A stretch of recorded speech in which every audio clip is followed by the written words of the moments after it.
त्यांची पोरगी आहे बाबा द्यायची काय म्हणतोय तो काय करायचं आता काही पर्याय नाही पण मेन जे आहे ती व्यक्ती मला पाहिजे हे नाही करायचं मला माणूस पाहिजे तो ज्याला हे करायचा निस्तार तो बघेल ना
Dr. Meshram. Yes, sir. Good morning, sir. Yes, sir. Good morning, sir. Good morning. Yes. Yeah, confirm whether all the resource persons have joined or not. Yes, our resource person Girish Prasad sir has joined, and Professor Rajneesh Kamath will join at 1 o'clock, and Aniruddha Pandit sir will join within few minutes. So, Yeah. Honorable Girish Prasad sir. He has joined, sir. Yeah. He is joined. Okay. He's with us, sir. Yeah. We will start on time, sir. Yeah, okay. So still 2 minutes left. Yeah, sir. 2 minutes are there. Okay.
Yes, Aniruddha Pandit sir has joined, sir. He has joined. Yeah. Okay. So. Yeah, we can start now. Yes, sir. I'll start. Yes. Go ahead. Yes, sir. Very good afternoon to everyone, and good morning to our resource person who have joined us from South Africa and UK. I am Dr. Leena Mishram, Assistant Professor in Zoology. I'll be your host for the day. On behalf of Mahatma Phule AC College, I take this opportunity to welcome you all for the International E-Conference on Advances in Material Science, Bioscience, and Information Technology, jointly organized by Faculty of Science in association with IQAC. It's a great pleasure for me to welcome our resource persons for the day. It's an absolute privilege to welcome today's keynote speaker, Professor Girish Prasad sir, Senior Professor, Department of Chemistry, University of Zululand, South Africa. I welcome today's resource person, Professor Rajneesh Kamath, Senior Professor, Dean, Faculty of Science and Technology, Shivaji University, Kolhapur. I welcome Mr. Aniruddha Prasad, Project Manager, Project Management Pharmaceutical Product Development from Scotland, UK. I welcome Honorable Principal Dr. Ganesh Thakur Sir, Chairman, Organizing Committee, and Principal Mahatma Phule AC College, Panvel. I must welcome Vice Principal Dr. Rajaram Patil Sir. He is the Head of Geography Department, Vice Principal Dr. N.R. Madhvi, Head of Economics Department. I also welcome Vice Principal Mr. A.G. Rokhde Sir, Convener of the conference and Head of Zoology Department, Dr. Pramod Thakur, Co-Convener, Dr. Girish Gund, Organizing Secretary, and Mr. Sopan Gove Sir, IQAC Coordinator. They have worked hard to ensure that this conference becomes successful. A warm welcome to all the dignitaries, eminent guests, HODs, professors, faculty members, research scholars, students of different streams who have joined us from different parts of the world. We are honored to have you all with us for the e-conference on advances in material science, bioscience, and information technology. This conference is an opportunity to share knowledge and experience in science and technology. It is also a deliberate effort to provide an opportunity to the budding scientists and research scholars from various disciplines to interact and present their research work in front of the international scholars and stimulate research practice in their respective discipline. The theme of the conference is the ultimate need of an hour, as science and technology have expanded their wings, making our life easier and more comfortable. We have with us Honorable Principal Ganesh Thakur Sir, ex-secretary of Rayat Shikshan Sanstha, a prominent academician, an excellent administrator, and a dynamic personality. Under his dynamic and visionary leadership, he has brought several laurels to the college. To name some, Best College Award by University of Mumbai, A grade by NAG, and the status of college with potential for excellence status from UGC. Sir is also honored with numerous prestigious awards. To name few, Panvel Gaurav Puraskar, Raigad Bhushan Puraskar, Best Principal Award by University of Mumbai. Sir, your action always inspires us. Sir, you encourage us to do the best. Over to you, sir. Thank you, madam. At the outset, I pay my tribute to great social reformer and visionary educationist of Maharashtra, Mahatma Jyotiba Phule and Karmavir Bhaurao Patil for their selfless service to the masses. Dignitaries present online for this international e-conference, keynote speaker, Honorable Professor Girish Prasadu, Chairperson of South African Research Chairs Initiative, Department of Chemistry, University of Zululand, South Africa. Resource person, Professor Rajneesh Kamath, Dean, Faculty of Science and Technology, Shivaji University, Kolhapur, India. Mr. Aniruddha Pandit, Project Manager, Pharmaceutical Product Development, Belsil, United Kingdom. All the participants across the world, principals and directors of different institutes, vice principals of our college, coordinator of Internal Quality Assurance Cell, Mr. Sopan Gove, organizing secretary, Dr. Girish Gund, convener, Mr. Anil Rokde, co-convener, Dr. Pramod Thakur, members of advisory and organizing committee, head department of chemistry, physics, zoology, botany, information technology, mathematics, and biotechnology. All the participants from different states of India, faculty members, research scholars, and dear students. I am extremely delighted to welcome you all on behalf of Mahatma Phule Arts, Science and Commerce College, Panvel, for this international e-conference jointly organized by Faculty of Science in association with IQAC on the topic Advances in Material Science, Bioscience and Information Technology. Our college is affiliated to University of Mumbai and is run by Rayat Shikshan Sanstha, which is one of the largest educational institute in Asia. Our parent institution basically works for overall development of lower strata of the society to uplift their educational standard. Our founder, Bhaurao Paigunda Patil, was honored with Padma Bhushan Award from central government and Doctor of Latest Degree from Pune University for his outstanding contribution in the field of education. Our college was established in 1970 with a vision to provide quality education to all classes of the society. And in true sense, we are marching ahead with the same principles to achieve the excellence in the field of higher education. Our quest for excellence is reflected through some of our outstanding achievements in the recent past. A grade in third cycle of NAC accreditation with CGPA score of 3.18. Best College Award from University of Mumbai. And DBT Star College Grant from Department of Biotechnology, Government of India. It reminds me a famous quotation of our ex-president, Dr. APJ Abdul Kalam. The difficulties in the life do not come to destroy you, but to help you realize your hidden potential and power.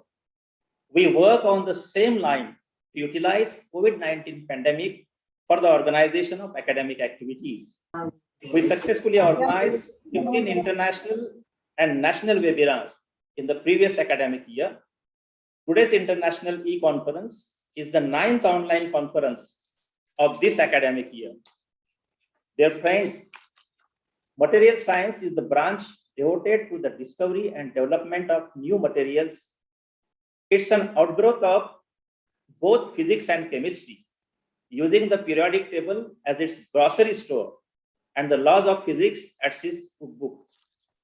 The Material Genome Initiative in June 2011 at Carnegie Mellon University Ex-President of United States of America, Honorable Barack Obama, announced the Materials Genome Initiative, a nationwide effort to use open source methods and artificial intelligence to double the pace of innovation in material science. He felt this acceleration was critical to the US global competitiveness and held the key to solving significant challenges in clean energy, national security, and human welfare. And it worked. By using artificial intelligence to map the hundreds of billions of different possible combinations of elements like hydrogen, boron, lithium, and carbon, the initiative created an enormous database that allows scientists to play a kind of improved jazz with the periodic table. This new map of physical world lets scientists combine elements faster than ever before and is helping them create all sorts of novel elements. These tools have helped to create the meta materials used in carbon fiber composites for lighter weight vehicles, advanced alloys for more durable jet engines, and biomaterials to replace human joints. We are also seeing breakthroughs in energy storage and quantum computing. In robotics, new materials are helping us create the artificial muscles needed for humanoid soft robots. The lithium-ion battery, which today's power everything from our smartphones to our autonomous cars, was first proposed in 1970s.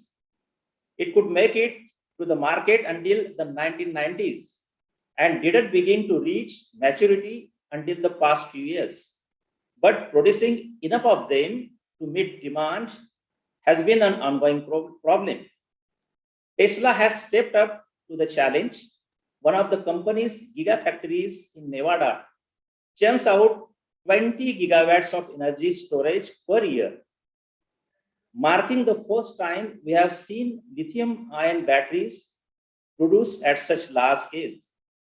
Lithium-ion batteries will continue to play a major role in renewable energy storage, helping bring down solar and wind energy prices to compete with those of coal and gasoline. Graphene is a single layer of carbon atoms tightly bound in hexagonal honeycomb lattice. It is nearly weightless, but 200 times stronger than steel, conducting electricity and dissipating heat faster than any other known substance. This super material has transformative applications. The conversion efficiency of average solar panel is a measure of how much captured sunlight can be turned into electricity and lingers around 16% at a cost of roughly $3 per watt. Perovskites, a light-sensitive crystal, and one of our new materials, has the potential to get that up to 66%, which would double what silicon panels can muster. Nanomaterials make lighter automobiles, airplanes, baseball bats, helmets, bicycles, luggage, power tools. The list goes on. Researchers at Harvard built a nanoscale 3D printer capable of producing miniature batteries less than 1 millimeter wide. In medicine, drug delivery nanobots are proving especially useful in fighting cancer. The applications are endless. The term over the next decade, the impact of the very, very large, small is about to get very, very large. Technology is unavoidable in our everyday life because life without technology is meaningless in today's dynamic world. Technology which brings together tools to promote development, use, and information exchange has its main objective of making tasks easier and the solving of many problems of mankind. The first and the foremost purpose that technology serves is communication. Social media and other technological applications have brought families together, Today, we can find long lost schoolmates over Facebook, Twitter, Instagram, and we can reinstate our communication. In fact, we can even communicate with world leaders, prominent figures over these platforms. Communication is required in professional fields as well, and technology ensures that we can communicate with the world from where we are. We cannot imagine our lives without a smartphone, but there was a time when there was no mobile phones at all. Globalization wouldn't have been possible without internet. The fact that we can connect and work from any part of the world is because we have internet. We can have client needs and requirements from all over the globe, and we can assimilate information and process delivery because we have internet. COVID-19 pandemic has proven that internet can keep our lives going even when we are locked down in houses. The branch of life science is constantly being shaped by new technological breakthroughs and advancement in knowledge. The search for COVID-19 vaccine has caused the life sciences community to reinvent the way it develops vaccines. For the first time, biopharmaceutical companies and government agencies forged strategic partnerships to accelerate the process of vaccine research and development. Although monoclonal antibodies were first identified by the research scientists years ago, they have recently been modified to create antibody drug conjugates with the ability to identify cancer cells and deliver targeted radiations more efficiently to these areas. Another important ingredient in the field of biotechnology is the so-called biosimilars. Like monoclonal antibodies, scientists have been aware of biosimilars for some time. By using different compositions that vary only slightly from existing drug brands, biosimilars can deliver the same result as current immunotherapy and targeted therapy drugs at a lower cost. Customized medicine is one of the hottest trends in biotechnology. Cell and gene therapies, along with customized drugs, are used to treat the precise variant of an illness. They are created by manipulating human cells and genomes. The emerging trends are important because they remind people about the critical role that biotechnology plays in developing new medicines, guiding healthcare, best practices, and supporting the health and well-being of people all over the world. I am confident that the keynote speaker of the webinar and this international e-conference and the resource person will enlighten us with their scholarly talks on the theme of this conference. I am really grateful to all the participants for their awesome response by sending 85 research papers to this e-conference organized by our college.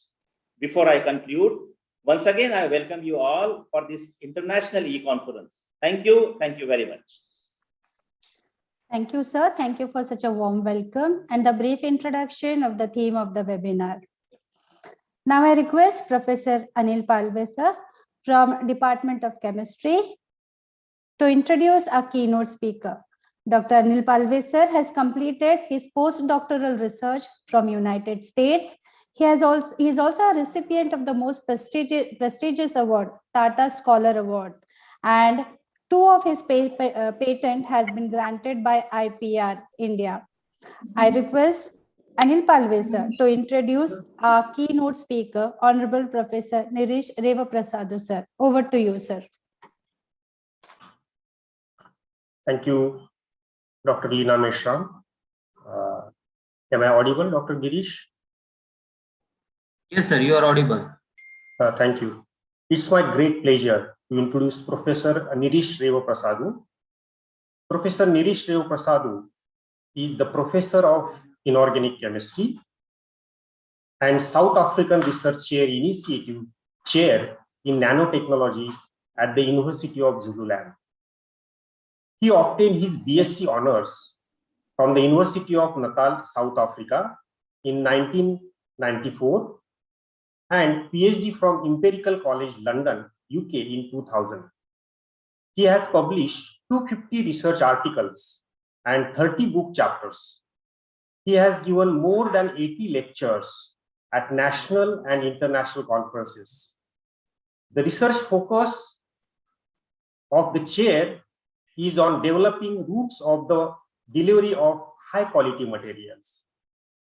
The initial work was on semiconductor materials such as cadmium sulfide, cadmium telluride, lead sulfide, lead telluride, and lead selenides. The current focus is on earth-abundant materials using metal complexes as a single source precursors. The material of interest are bismuth, Fe, nickel, cobalt, antimony chalcogenides.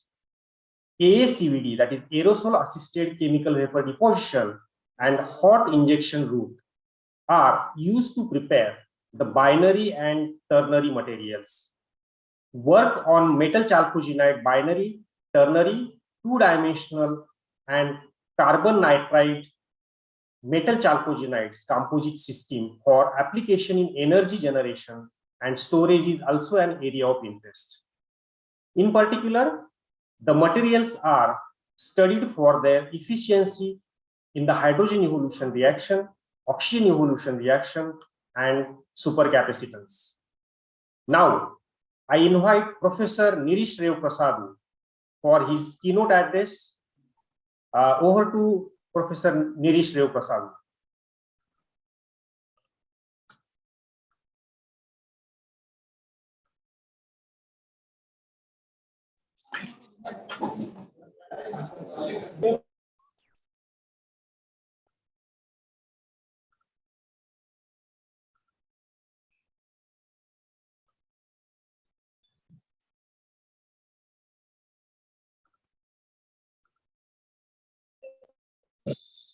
Can you hear me?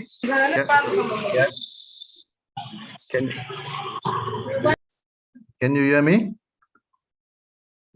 Yes, sir, you are audible. Yeah, okay. Great. Can you see the screen? Yes, sir, it is Okay. visible. Thank you.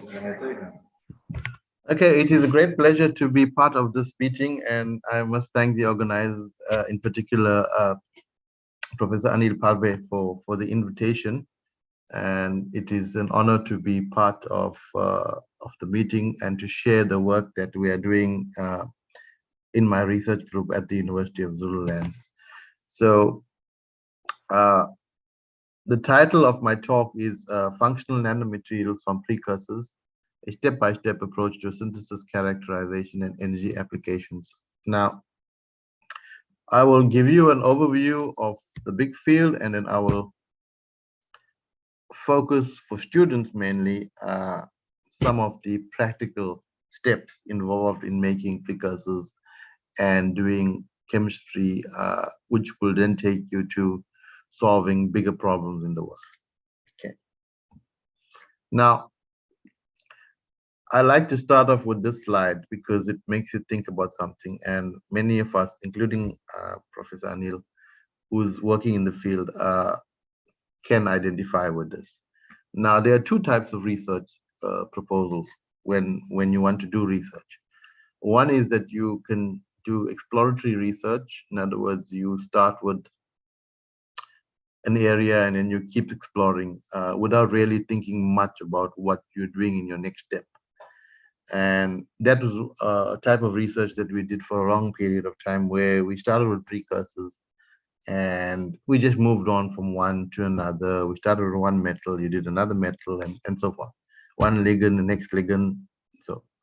So that was very exploratory without really having a idea why we were doing the next metal. Now, then the world has changed, and we are now taught, or we are now told, to do research based on hypothesis. Now, what does this mean? So it means that you have to solve a problem. You don't just do research, or you don't just do explorations, you have to know why you're doing it. So you have to tackle a problem and present a solution to the problem. And when you do that, you then work towards solving the problem. And you can make a hypothesis as to how you're going to solve it. And at the end, you will either accept the hypothesis or reject it. Now, many students might find this difficult or tricky to understand, and even researchers, because we're not trained in many ways to look at hypothesis-based research. Social sciences do it all the time, but the hard sciences, are still getting used to this idea. So in any research proposal that you present your hypothesis and you find a problem. So just as an opening topic. Now, if you're looking at problems, one of the biggest problems in the world is energy. So there's always a search for clean and renewable energy, which will replace fossil fuels. And there's a huge interest in energy storage and conversion systems. Okay, so this is an international problem. So there's the problem, and we need to solve it. And one of the ways to solve it is using by splitting water to give you hydrogen and oxygen, giving you what is known as green hydrogen. And you can store this hydrogen in batteries or in fuel cells and so forth. So coming to green hydrogen, this is an interest of mine in the last few years because some of the materials that we work with are good catalysts, electrocatalysts, to convert water to hydrogen. So just as an introductory slide, which shows you the importance of hydrogen. It's on the part of 30 countries that are releasing roadmaps. We've just released ours with many projects and funding in the pipeline, including in China, Europe, United States now have proper plans for introducing green hydrogen into the energy mix. And the reason why we say it's green is that it is the whole process is sustainable or carbon neutral. We need an electron, an energy source, and it can come via solar, wind, hydro, ocean, or the geothermal method. And you need an electrolyzer, which will convert the water to hydrogen. Okay, so this is just a very, very simple scheme. So what you see on your left is purely sustainable, and there's your electrolyzer, which is then the material science part of it. So we need catalysts that will use this energy and produce hydrogen. Now the catalyst, there's only one material that's known, or the gold star material, which is platinum. However, platinum is very, very expensive and very, very scarce. So people and scientists are now looking for alternative materials or catalysts in place of platinum, or composites that will use less platinum. Okay, so that's where we come in. So there's another nice pictorial of what happens in the whole system. So you have the clean energy generated through hydro or wind or solar. You add water, which is tap water or desalinized water, and you produce your hydrogen, and you can store it as a gas or a paste, or convert it to ammonia or hydrocarbons. So this is the general scheme of how the whole thing will work. And this is purely green, not blue or gray hydrogen. This is green. Okay. So what happens in the whole process? So that's the big picture. So we need materials that can overcome this band gap of 1.23 electron volts for the forward bias reaction. So photoelectrochemical materials are specialized in convert the water molecules into hydrogen. So these are the catalysts. And how do we choose them? It has to have these properties. And the work involves identifying and developing durable and efficient materials and systems. And there's the cell. This is what happens in the cell. Water splitting happens at the photoanode, which makes up. So you have two reactions. One is the generation of hydrogen at the HER, and the other one is the oxygen at the OER reaction. So these are the electrochemistry that is involved. I'm still learning a lot about this because I'm not an electrochemist. I'm a material scientist, but yeah, so it's a simple system. That's what our collaborators tell us, that these are the reactions that we need to look at, and these are the two reactions that we monitor and we evaluate. So we evaluate the HER and the stability and the output. Okay. What happens to the hydrogen? You can convert it to water in a fuel cell, and then you have another reaction there, which is the HOR and ORR. So that's basically the science behind the whole system, and the reason why people are very excited about the field. We are interested in the electrocatalysts now. So just as an introductory slide to nanomaterials, and I'll come back now later and give you examples that what we've made. So we are looking at materials in the 1 to 100 nanometer range, and we normally we are very obsessive about size, that they should be small. However, in our new applications, we find that size is not that important. We look at shape, and I'll show you nice images of particles that are in different shapes. We can look at composition, which in other words, the collection of particles that will give you a material. And more importantly, on the left is the variation in composition. So we can design materials with different composition. In other words, binary, ternary, doped materials, bimetallics. And this is now, a highly, how can I say, a specialized field where you don't actually have to do the reactions. That's why we come back to the hypothesis. You can actually do a lot of modeling and find material that you may think will be important, have important properties for application. So there's a whole lot of what they call machine learning and AI work being done on finding new materials, and there are specialized companies that actually do this sort of work. However, we are chemists. We still do work in the lab, so we do it via trial and error. Now, so the underpinning science behind the nanomaterials is obviously well known. So we know that we have these monomers or seeds that will join together to form nanoparticles. So you have the atoms or the monomers, which then form particles, and the particle itself can orientate, and you can by oriented attachment to form assemblies and then final solids. And all of this happens with the notion that you have an organic ligand on the surface, which helps to keep the particles apart. And then when you need them to be assembled, it depends on the ligand itself, how the assembly happens.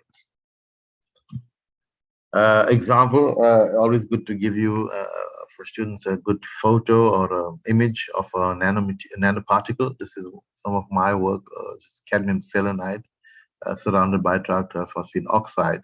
So you have a single particle with the ligand. You cannot see the ligands because of the density of the diffraction. So all you see is the lattice fringes under the microscope. Excuse me. Lead sulfide is always a nice material to see on the microscope, and you can see the cubic lead sulfide, and then a single cube. You can have a rod-shaped lead sulfide, and these are modulated by excuse me, by the surface ligands. Again, more anisotropic material. This is bismuth sulfide, antimony sulfide, antimony selenide. Some of our recent work where we were not really worried about the shape, but these are the natural shapes that occur when you try and make this material. So what are quantum dots? So quantum dots are some nanomaterials that are very, very small, and they undergo what is known as a quantum confinement effect. And they mainly in materials which show good luminescence and absorption. Excuse me. And this is an example of cadmium selenide, where you have different colors purely based on the size of the material. And so this is a very common photo. And the explanation for this is the increase in the band gap formed when you have an electron hole pair from the particle, and if the electron hole pair is equal or smaller than the size of the particle, you have what is known as a quantum confinement effect, and you have an increase in the band gap. And this is shown or applied in quantum dot LEDs, TVs. This property is now sort of used as an application to make LED TVs with using quantum dots for excuse me, showing you very, very good picture quality. Now, so that's some of the applications of nanomaterials and some of the issues surrounding what we're trying to do. Now, how do we make these materials? We've used one of the routes is the single source precursor route, where you make a material and then you thermalize it in a high volume solvent. Excuse me. Or you can spin coat the material, or you can then just thermalize it without a solvent, what we know as the melt method, which we use quite often now. Or you can deposit it in a CVD kit, aerosol resistant CVD. So you put in a suitable solvent and you heat it, and it forms a layer on films. I'll show you some examples of all these techniques. Now, why do we use single source precursors? Because the metal chalcogenide or metal oxide, metal nitride, or whatever you're trying to make is already in the molecule. It's generally low temperature decomposition. In other words, we're not using temperatures above 500. It's generally between 200 to 300 degrees. The complexes are generally stable, and they are quite suitable for nanoparticles with thin films. We can use dual source, and that's the old or work where it started with dual source, but you end up using metal alkyls and highly toxic starting materials like phosphines or hydrogen sulfide, and generally higher temperatures. And you have also problems of moisture and pre-reactions. So this is a well-known route and well-reported route. There's a lot of literature on this work. Work done a lot in India as well by the Jain group, and Dr. Shivram Gaj at University of Mumbai does work on this field, and indeed Dr. Palve as well. Now, what is the requirement of a precursor? It has to be pure, so the chemistry has to be very, very perfect. So you need to make ultra pure starting materials. If your starting material is not pure, then you're not going to get a pure material. So in our group, we really stress on making precursors that are extremely pure. It has to be a known synthetic protocol, because you have to have repeatable routes. So you can't make something which you cannot repeat. Obviously, toxicity is an issue. The precursors must not be toxic. So we stay away. We've now moved away from lead and cadmium and mercury. We are looking at mainly earth-abundant or non-toxic metals. It should be stable and scalable. So you need to make a lot of the precursors. You can't just make 1 gram or 2 gram or half a gram. you need to make 5, 10, or 20 grams so that you'll have enough for applications. And obviously, cost is always an issue. You should know that your starting material shouldn't be too costly or too scarce that the price is too high. So we stay away from exotic starting materials. Now, this is the part of the talk where students will be more interested in, and it's more student orientated. Now, if you want to make a precursor, how do you go about it? You obviously need a method, and the method can either be published or maybe you're trying a new method. You need chemicals class where you need to do a risk assessment. You need to know whether your reaction is going to be dangerous, whether it is going to be a risk to your colleagues or to the environment. So you need to carry out that risk assessment, and that's mainly in your material, your starting materials, the chemicals which are labeled. So you need to read the bottle with the labels on it, whether it's toxic, whether it needs to be done in a fume hood, whether so what are your risks? And then obviously you start the experimental work. You need to purify your product, characterize it, and then you can use it for your application, either in nanoparticles or nanomaterials or thin films. And obviously, once you've made them, you need to characterize the material. So you characterize your precursor, and then you characterize your material. Yeah, so the method, either it's a known compound, so it's easy. You can work out the equation, maybe more than one method. You can choose the method. If it's unknown, then you start with the family. It always comes from a class, a family. Whether it's dicarbamates or xanthates or phosphonates or whatever. And then you start with a similar method and you can improve, modify, or change it. So that's quite simple. So some rules, these are again very, very elementary things, but it's always good to revise them. So in our lab, you never work alone. You always have a lab partner because you're doing chemistry, and chemistry can be dangerous. You need to know where your first aid kit is, your fire extinguisher, eye bath. Okay, so always use safety glasses that you should know, lab coat, gloves or masks for toxic or corrosive metals.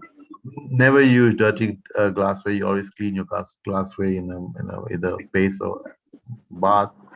You should always use glassware that you have. You don't need to buy or go to stores to get. And most important thing, you need to know your chemistry in terms of your first year chemistry, where you need to know stoichiometry.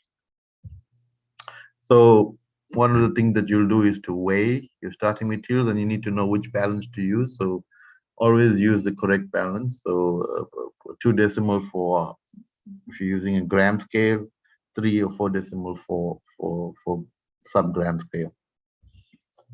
So I spoke briefly about stoichiometry. You need to know that in chemistry you work not in grams or in weight, you work in moles. So you need to know your ratios. So it shows that if you look at this equation, 1 portion of amine, 1 portion of carbon, and 1 portion of sodium hydroxide, and then you use 2 portions of sodium bicarbonate. So 1:2 or 2:1 or whatever. So you know how to convert mole. This is first year school chemistry, right?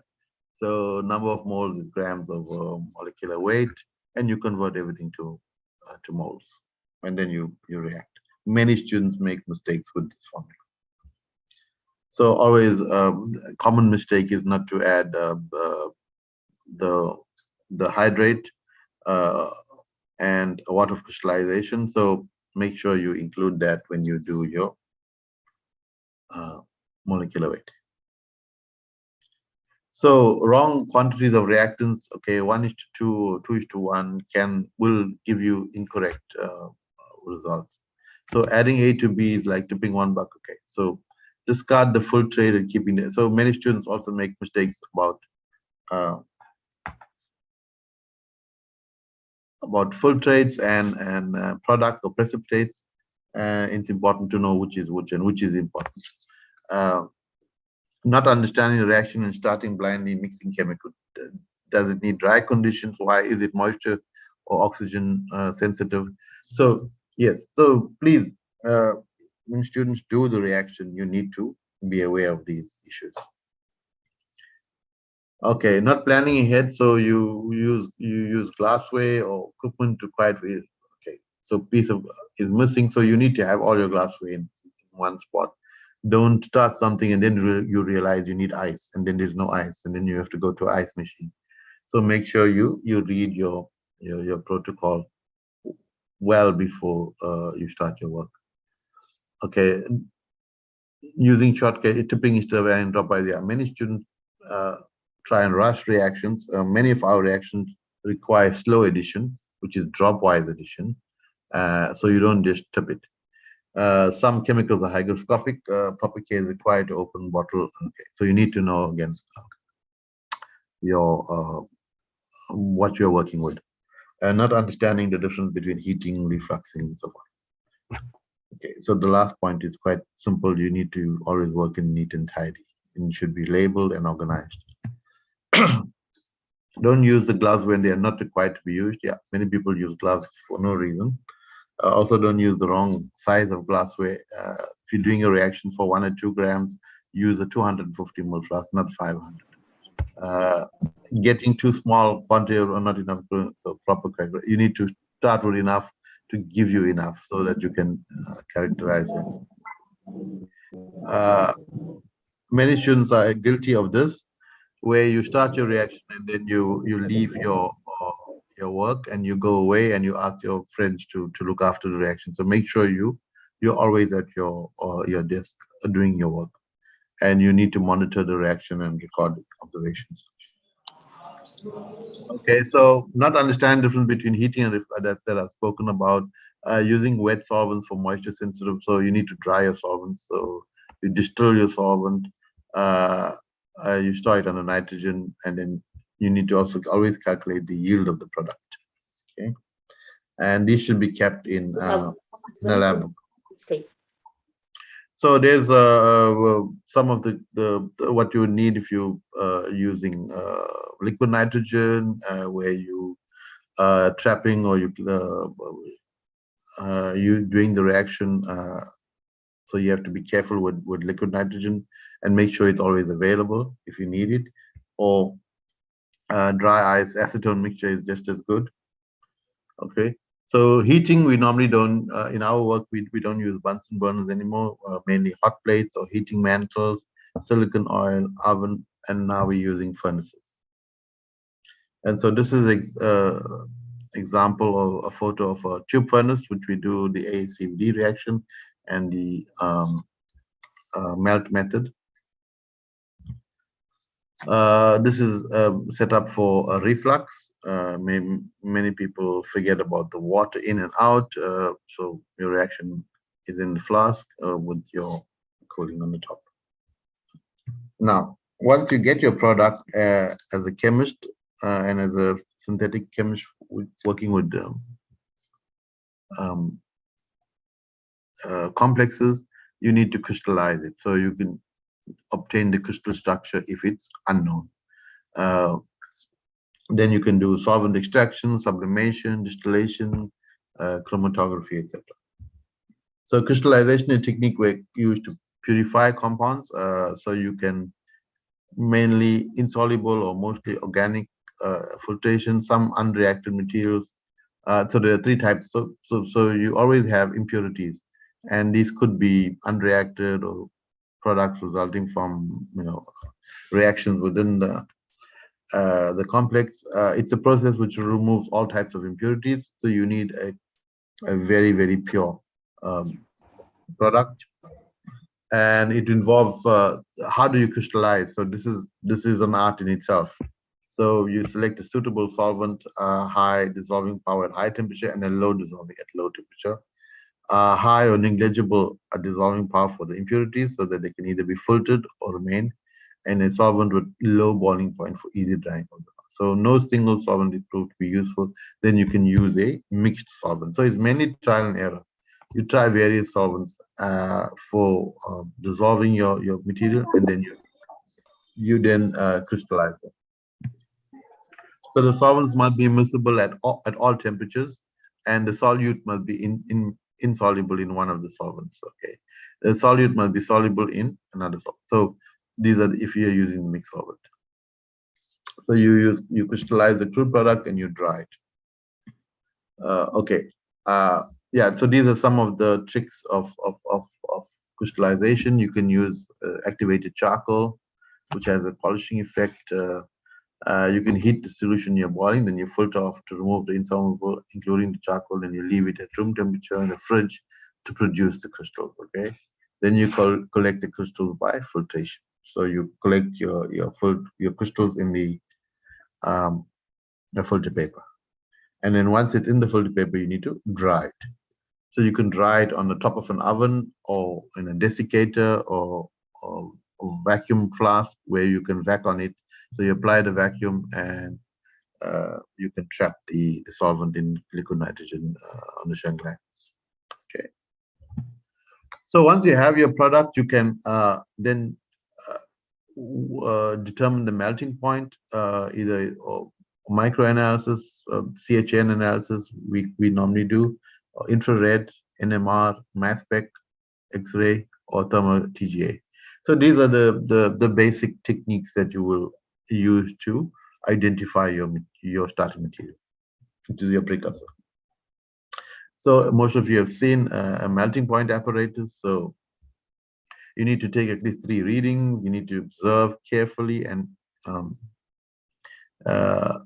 any change in color or slow melting. So you don't wait for it your material to decompose.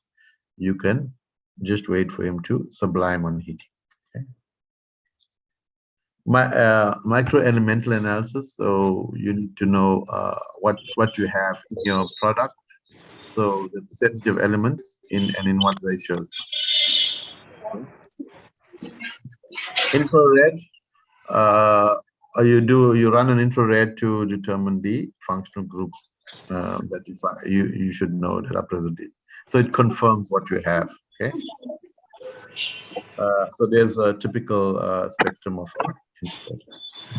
Then you can do UV analysis, so you can determine the band gap, these are for materials. You can determine band gap, size distribution, fine structure. If you have your metal complex, you can determine the alpha max and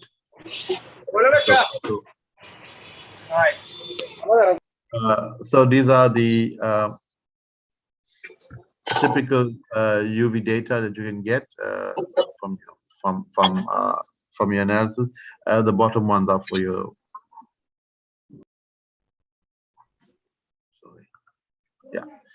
So these are for your nanomaterials. This is cadmium selenide and cadmium selenide UV and photoluminescence. Okay, I'm just going to skip through this. So NMR, most of you are aware. So you can determine the chemical shifts, coupling constant, nuclear spin of your material. This is a typical NMR spectrum. So mass spec, you can determine molecular ion peak, base peak, fragmentation pattern. It's always good to do a mass spec. Okay. And then finally, X-ray crystallography. If you have a nice crystal, you can then determine the single crystal, the quality of it, the R factor, disorder, bond length, and so forth. So this gives you a unique fingerprint of your material. And these are some examples of crystal structure. And the crystallographer will do this for you, and he has programs that will help you to determine the structure of your material. Now, so this is our business. We've done a lot of crystal structures and published a lot of work with the unique or novel structures. So we always attempt to make something novel, and these are very early work on the cadmium and zinc chalcogenides. So that's just basically for students to understand what goes on in making the precursors. So we do a lot of that in our lab. Once you made them, then what do? Then you destroy them, right? So you create and you destroy. So you made all your complex. Now you put it in a high boiling point solvent, and you're going to get your nanomaterial, and you can vary concentration, temperature, capping group, reaction time, just to get materials properties that you want. Okay, and there's a setup for the reaction. It's on the Schlenk line. So you need a flask, round bottom flask, and a heating mantle under reflux, and then you have two neck flasks. So you can inject your precursor in one and septum, and you can monitor the reaction with the thermometer on the other side. Okay. So once you've done that and you've injected it, and you can then characterize them. And one of the techniques is the electron microscope, the Professor transmission Girish. electron. Yes. Yes. I can hear you. Yes, sir. You are audible. Okay. Yeah. Yeah. Okay. Yeah. So these are antimony sulfide nanopegs, we call them, or nanocubes, or nanohexagons, nanosheets, nanorods, nanowires, nanodots, nanospheres. So you can get a whole variety of shapes. Excuse me, sir. Okay. Your Yes. slide is not changing. So Oh, okay. please check, verify Okay. it. Okay, why not? Can it does it change now? Not yet. No. Oh, hang on. Can you make it a presentation? Okay, man. Slideshow. Why is it paused? You tell me my okay. Okay. I think you'll get it now. Yeah. Yeah. Sorry. Thank you. Yeah. So you Not can yet. get Yeah. Okay. Go ahead. yeah. Nanopegs, nanocubes, nanohexagons, nanosheets, wires. Okay. And these are purely obtained by varying the reaction conditions. So you can gives you some sort of control over what you want to achieve. Okay, and we've done a lot of work, and there's a lot of literature on this, and a lot of it is trial and error.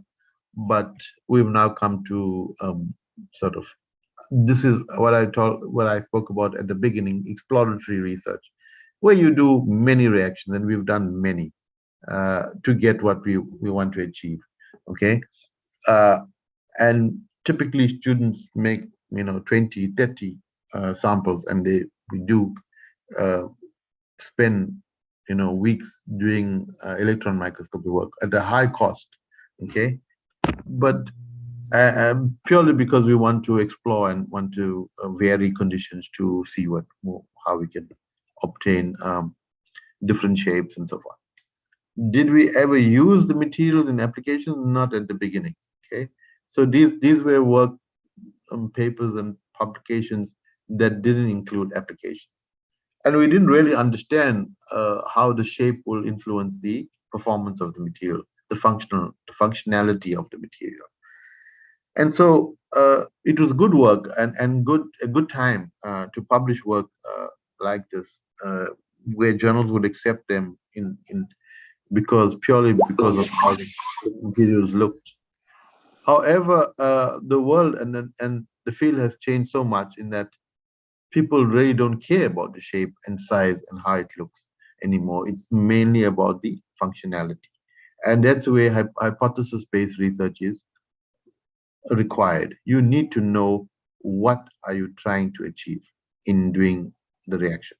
Okay, not just doing it and observing what you've done. So, okay, just moving on, because this is quite nice work and interesting work on copper sulfide, where you got different shapes and chains and very beautiful images, which was published again in good journals. Yeah, we were using mixed solvent system, so you can use top and DT, and you can get a chain of particles and so forth. And we wrote about these how this happens and what is the reason for this. Okay. Again, this is oleamine in another solvent, but it's dodecanthiol. Okay. These are different shapes again. These are tetrahedrons of copper sulfide. Again, nice photos and so forth. So there was a lot of work on copper and lead, and I showed you. Then many years ago, we wrote a review article in Chemistry Materials where we were looking at, this is with the late Paul O'Brien, on alternative materials for energy applications. And we were mainly interested in earth abundant materials. So we went into, so we left lead, cadmium, copper, and so on, and went into iron, tin, cobalt, and nickel. So nickel, by chance, we stumbled onto nickel. Nickel was well published, but we thought we could make a contribution. So, and then we changed the route. We didn't do the hot injection route. We were more interested in the getting a large amount of material, because the hot injection route, your yields are quite small. And one alternative or an alternative method would be to use a solventless route. So you didn't use a solvent. You took your starting material and you just heated it at a reasonable temperature.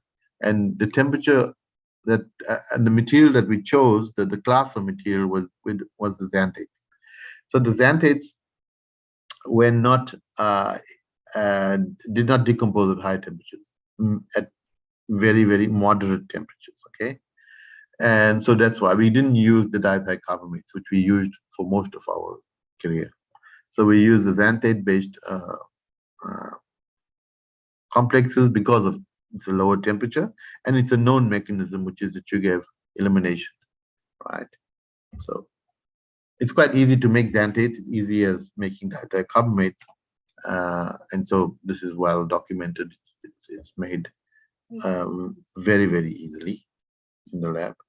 However, you have to make it in large amounts and it has to be pure. And then, so we didn't use the starting material to make nickel sulfide. Okay.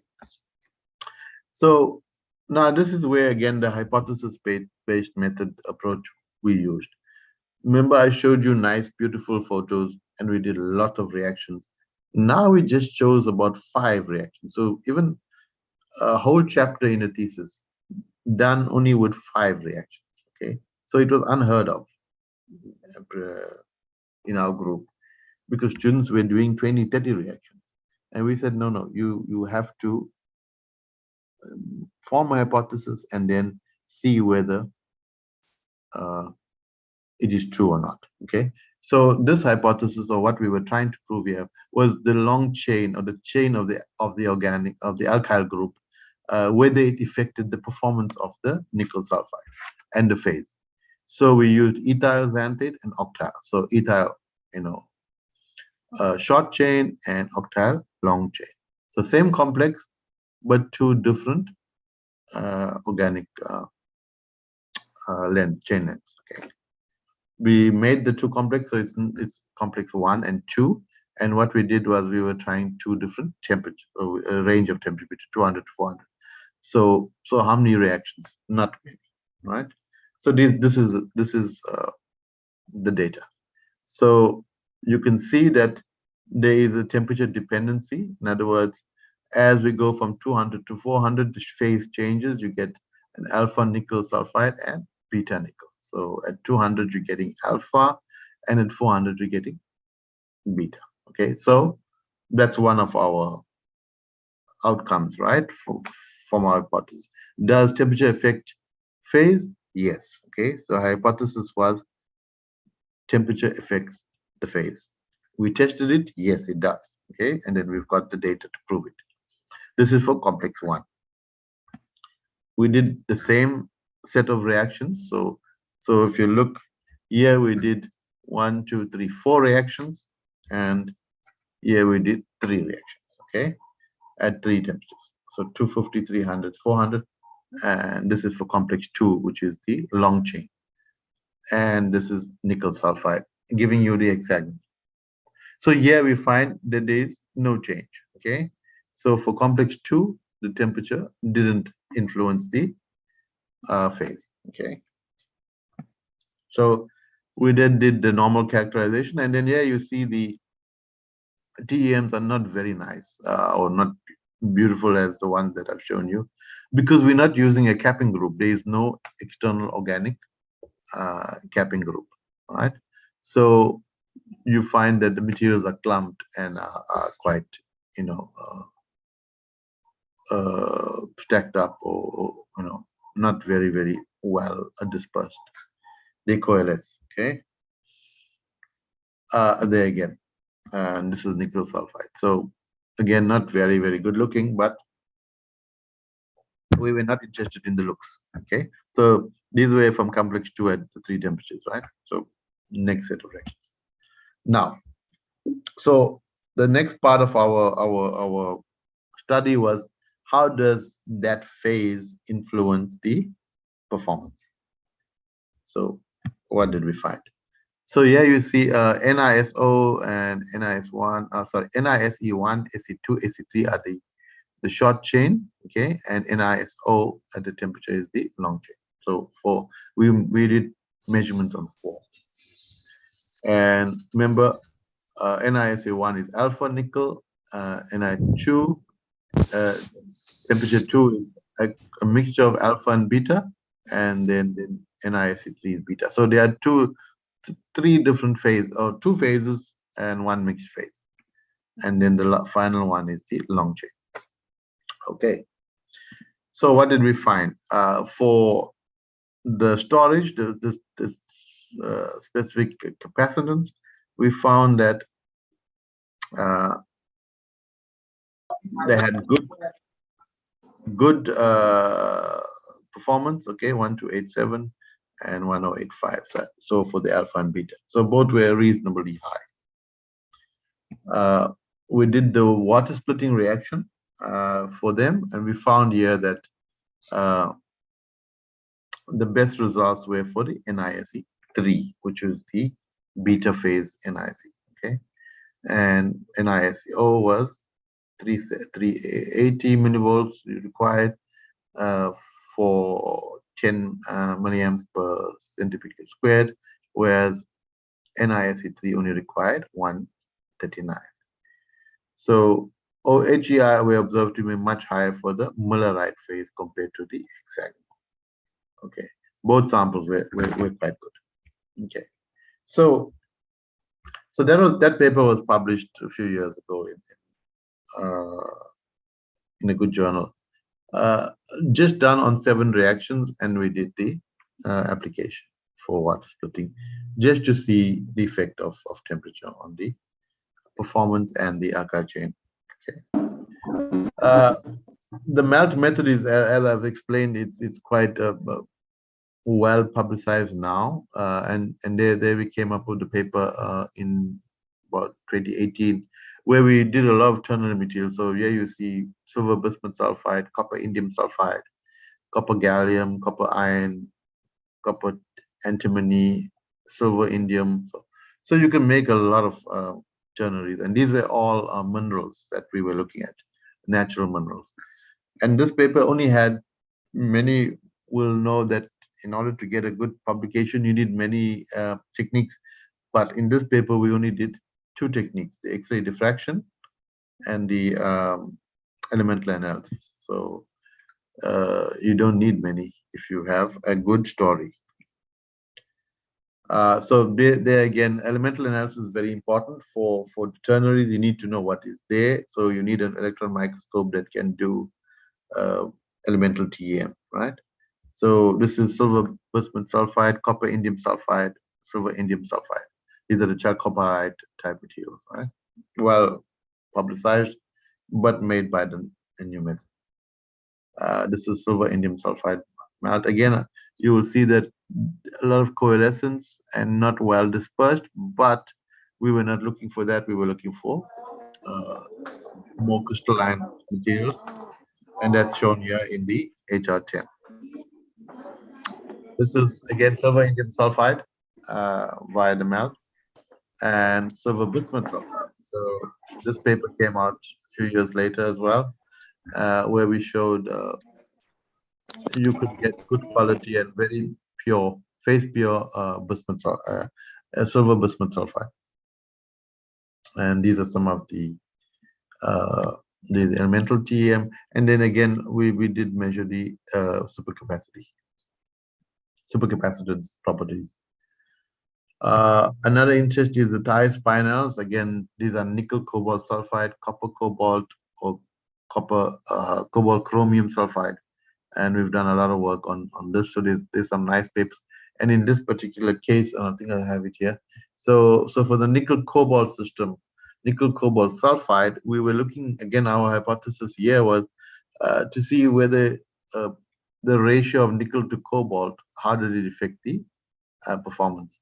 Do you need a pure ratio or impure ratio? In other words, purely stoichiometric or not so stoichiometric? And what we found, that I'll show you now,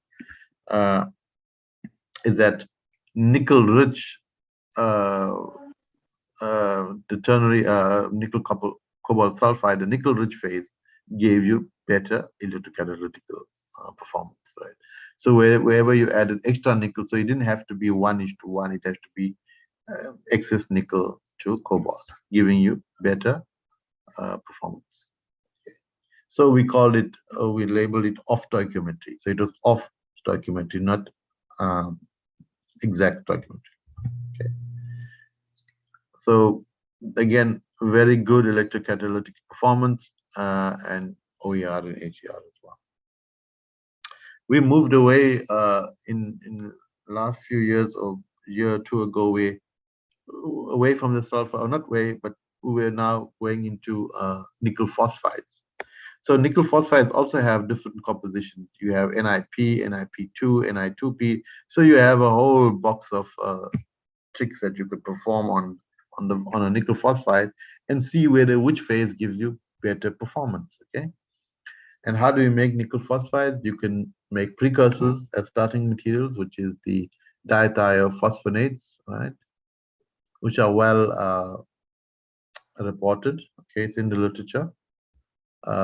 We can do analysis of the TGA analysis, and here we find very interesting. And here we use the not the solventless route, we used the hot injection route. And when we use topo as a surfactants and we disperse it in top, remember the complex already has the phosphide, but we're still putting top, which is also a source of the phosphide. So we have Ni2P.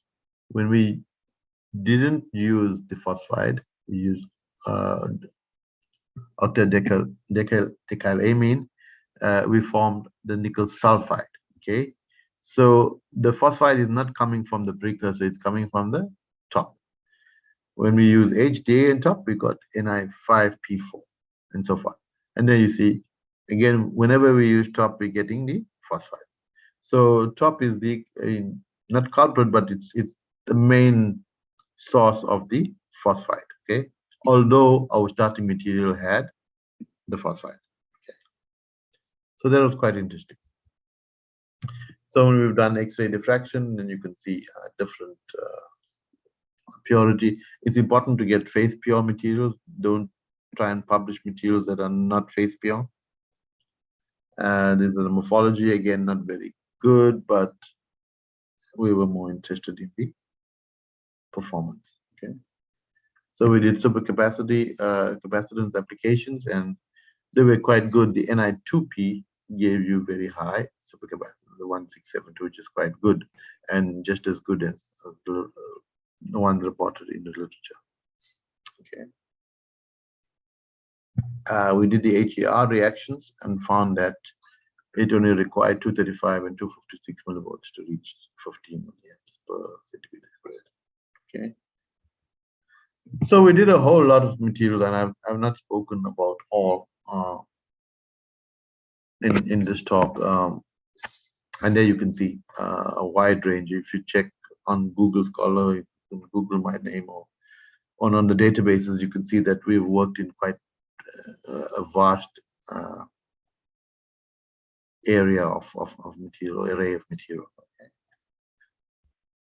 So I like to stop there and acknowledge the people that have done the work. I have 3 postdocs, and these are the current students. This always changes with time, and also the funding that I get from the government, from the university, and from some international programs as well. And I'm willing to take any questions. Yes, sir. Thank you, sir. We have questions from the participants, sir. What are the limitations of single source precursor if they are unstable or hygroscopic? That's a question from the participants, sir. So I don't understand. Is that are you asking, is hygroscopic or unstable a limitation? Yes, sir. If the precursors are hygroscopic or unstable, are there any limitations for that single source precursor? Yes, sure. Obviously, if you have to take, if it's hygroscopic, you have to take special precaution in handling them. I'm not sure how. Okay. So our aim is not to make hygroscopic precursors or unstable precursors. So yeah. Okay. So we have one more question, sir. What would be the next generation material in the field of energy storage? That also is a question from the participant. We're not sure. I mean, there was a question in the last talk I gave, and somebody mentioned lanthanides and actinides and in the periodic table. So maybe people are looking towards those. That's where it might be. Or I think there's still a lot of work to be done on the nickel and cobalt system. Nickel and cobalt seems the 2 best type of metals that gives you good performance. Yeah. Okay, that's only 2 questions we had, sir. Thank you so much, sir. We are really grateful for the time and efforts you have given, and thank you so much for sharing your expertise on the functional nanomaterial for precursors, a step-by-step approach to synthesis, characterization, and application. Thank you so much, sir.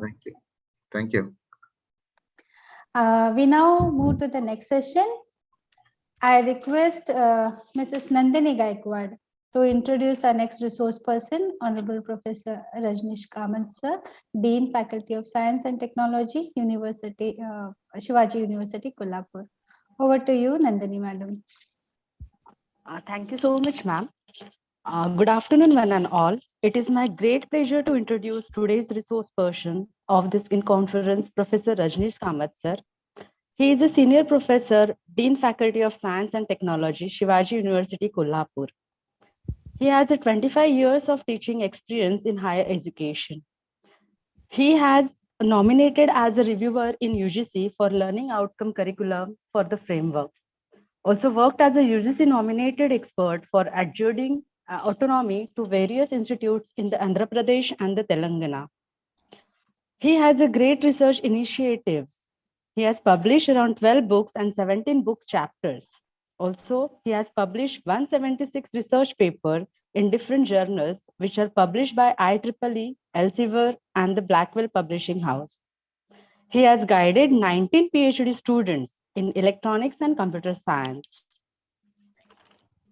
In last 5 years, he has received the grant of rupees 24 crore and in different projects as a principal investigator.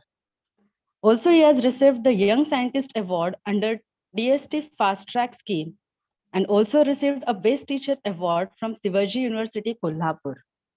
Thank you, sir, for being with us. We are very much eager to listen your scholarly talk. I request Honorable Professor Rajneesh Kamath, sir, to deliver a speech. Over to you, sir. Thank you so much. Thank you so much. Am I audible? Yes, sir, you are audible. Sure. I'd like to share my screen. Yes, sir, you can share the screen.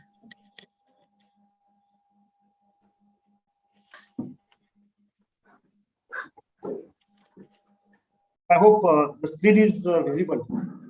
Not yet. Your screen is going to share. No, I already shared from my side. Is it not appearing in front of you? Yes, sir, it is processing. The screen sharing is Oh, okay. processing. Just wait.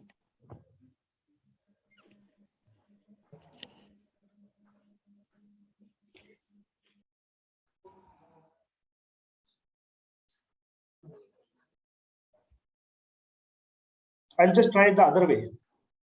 Or is it Sir, okay? please. Not yet. It is not shared. So try to another way if possible.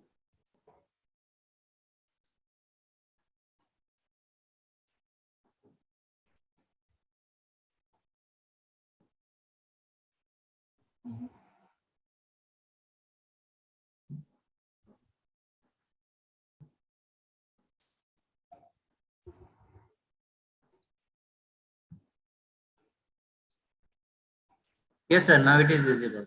Just Make one us, yeah, slideshow and go ahead.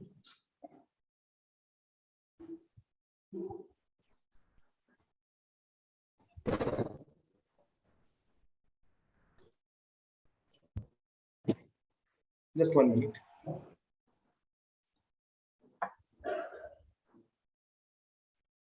Yeah.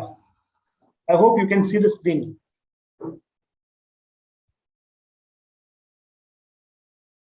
Hello. Can you please confirm? Can you see the screen? Yes, sir. Okay. So I was just hearing the address by Honorable Professor in the previous session, and that was all about the nanomaterials. However, the theme of this particular session is slightly different. It is based on the information technology, and information and communication technology is now better moving towards a new paradigm, and that is called as Internet of Things. So I'll be talking about the information and communication technology in general, and many applications, because as you have seen, the professor was mentioning that there are a lot of you can say problems as far as the applications are concerned. A lot of work is going on towards the material science, and even our group is also doing a lot of work towards neuromorphic computing. And in neuromorphic computing also, there are many materials that we process, and we want to emulate the human brain by using the materials. A lot of work is going on. However, we are more towards the application orientation of the materials. And from that point of view, we'll be just going through this particular presentation. So I'll be just explaining you about the new computing paradigm. And this new computing paradigm that all of us are going through is a variable computing paradigm. So we have our smartphones with us, and that is the best example of variable computing. So the computers which can be there in our pockets, the computers which are there in remote controls, the computers which are there in our televisions. However, we are able to see those computers. So that is a new computing paradigm which is coming, called as variable. Another paradigm which is more often we encounter is the fog computing. So you must have heard about the word known as cloud computing.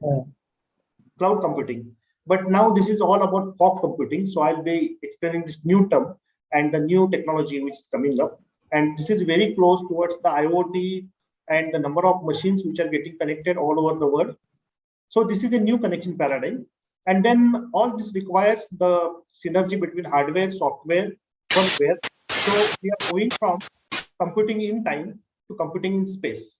And then what are the applications of all this approach, and how new innovative business models are coming through? Because as we have seen that today's business models like Facebook or Twitter, they don't require much investment. However, they run on the customer's base, and this kind of new things are coming up with the information technology.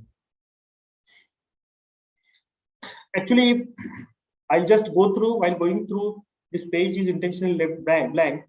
The simple reason is that now you have to forget about what the earlier lecture was there all about. It was all about the science, and now moving towards the technology. And I believe that technology leads to a lot of creativity. This is my old picture when I started working with Goa University 2 decades back. And this was all about technology. We were doing a project with CNRS France on INDOEX, Indian Ocean Expedition. So wherein we monitored and mapped all the Indian Ocean throughout, and we could see the aerosols, and we just corrected the monsoon model, the rainfall model. And this was a big beginning kind of work, which was even published on the NASA website. So as far as technology is concerned, I always advise, whenever we drive through our vehicles, then there is a message, a very nice message on our mirrors, that objects in mirror are closer than they appear. So the meaning is, we feel that the technology has not encountered, or the technology has not touched our lives. But very soon, within no time, the technology occupies our life. So this is true when you compare the spread of internet, the spread of cell phones, so which is much more faster than the spread of television. So you can imagine the way mobile has spread, or the way the smartphones have spread. So this has already, it has made a revolution in our life. So this kind of spreading of technology is called as exponential spreading of technology. And that's why today's theme, what we are dealing with, is a variable computing. And you will find that this technology is all over around us, and it is really touching our societal lives. Just have a look at this particular slide. In a time span of 60 seconds, 1 minute, what is happening? And whenever we are discussing about technology, just 1 minute, what is happening all over the world? So you will find that in 1 minute, that is a time span of 60 seconds, there are around 320 new total Twitter accounts are being created. In 60 seconds, there are 694,000 plus search queries on Google. 168 million emails are sent all over the world. As far as blogs are there, 1,500 plus blog posts are getting disseminated throughout all the blogs. 70 plus domain names are registered. So just like abc.com, there are around 70 plus domains, they are getting registered. YouTube's, you might be aware of, 600 plus new videos are posted in one minute. Okay, so you can imagine that with our smartphone, which is the medium through which we are accessing the technology. So this is the spread of the technology. So this particular slide shows how the technology is spreading and how the technology is bringing a new information revolution on in our lives, right? And all this thing is being assessed through the smartphone. So you will wonder, what is the capacity of smartphone whenever you are talking about this technology spread? So there is a very good picture, and this picture is, this is the processor in the smartphone, and this processor, and there are so many applications you are browsing through your smartphones. So the processor has become like this. So it is almost about to die, or it is almost about to having a lot of difficulty in dealing with the multiple windows you are opening, or the multiple applications you are dealing with. So in computing paradigm, I hope that in the audience there are many computing experts also. So this particular computing paradigm is called as von Neumann bottleneck, because our computers, the computers inside the PCs, the computers inside the laptops, they are like having the philosophy called as von Neumann philosophy. And this is the kind of fate of the computer, fate of the microprocessor, whenever they are dealing with, whenever you simply open multiple windows on your computer, you know that the computer is unable to cope up with your application. So this is the fate of the CPU. And therefore, as an information technologist, when you think about the research in information technology, you have to think about how new ways can be developed so that the processor efficiency can be improved, the processor throughput can be improved, how the memory technology can be improved. And at the base of all this is the communication bottleneck, because communication is very important between the memory, the data, and the CPU, which is processing the data. So therefore, all these things, they are having a kind of tight coupling. And the research in computer science or research in information technology, of course, it is very, very close to research in material science, because of course, the entire thrust of material science is also to lead to good materials, so that all the computing paradigm can also be improved. Bill Gates, the information supremo, he has a law, and that law tells you about how the computing revolution is moving. His law tells that relative computation time needed doubles every 2 years. And that's the reason why your new smartphone becomes obsolete, becomes old within no time. Because new applications are coming, new apps are coming, and on one fine day, you will find that you don't have space to store the contacts. You don't have the space to open a new window. So after 99 such similar windows, the smartphone will give a message that now it is incapable to accept one more window. So that is because the computation time, the relative computation time needed doubles every 2 years. So every 2 years, new applications are coming, and your computer or your microprocessor or your smartphone becomes useless. And this has been compensated by Moore's law. So Moore's law talks about the number of transistors, doubling of number of transistors. And Moore has stated long back that the doubling of the transistors per 12 months or per 16 months. And that's how these two laws are actually, they are complementing and they are struggling with each other. And there is always a trade-off between Bill Gates' law and Moore's law. So in our curriculum, we talk about lot of things. We talk about hardware, we talk about software, and a new term which is coming is called as configware. So for example, when your smartphone is being utilized, you must have noticed that the patches are done on the fly. That means whenever the new configuration has to be done from the manufacturer end, the configuration can be done only by switching off your smartphone, so that the smartphone will automatically reconfigure itself. And that is possible with the configware. So configware is the new term which is coming in the forefront and which is much more superior than the hardware and software.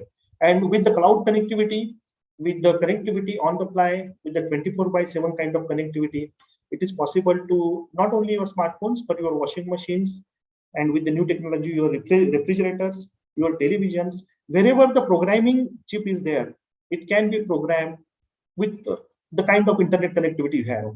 Okay, so that is the beauty of the technology. You don't have to take your gadget to the shop.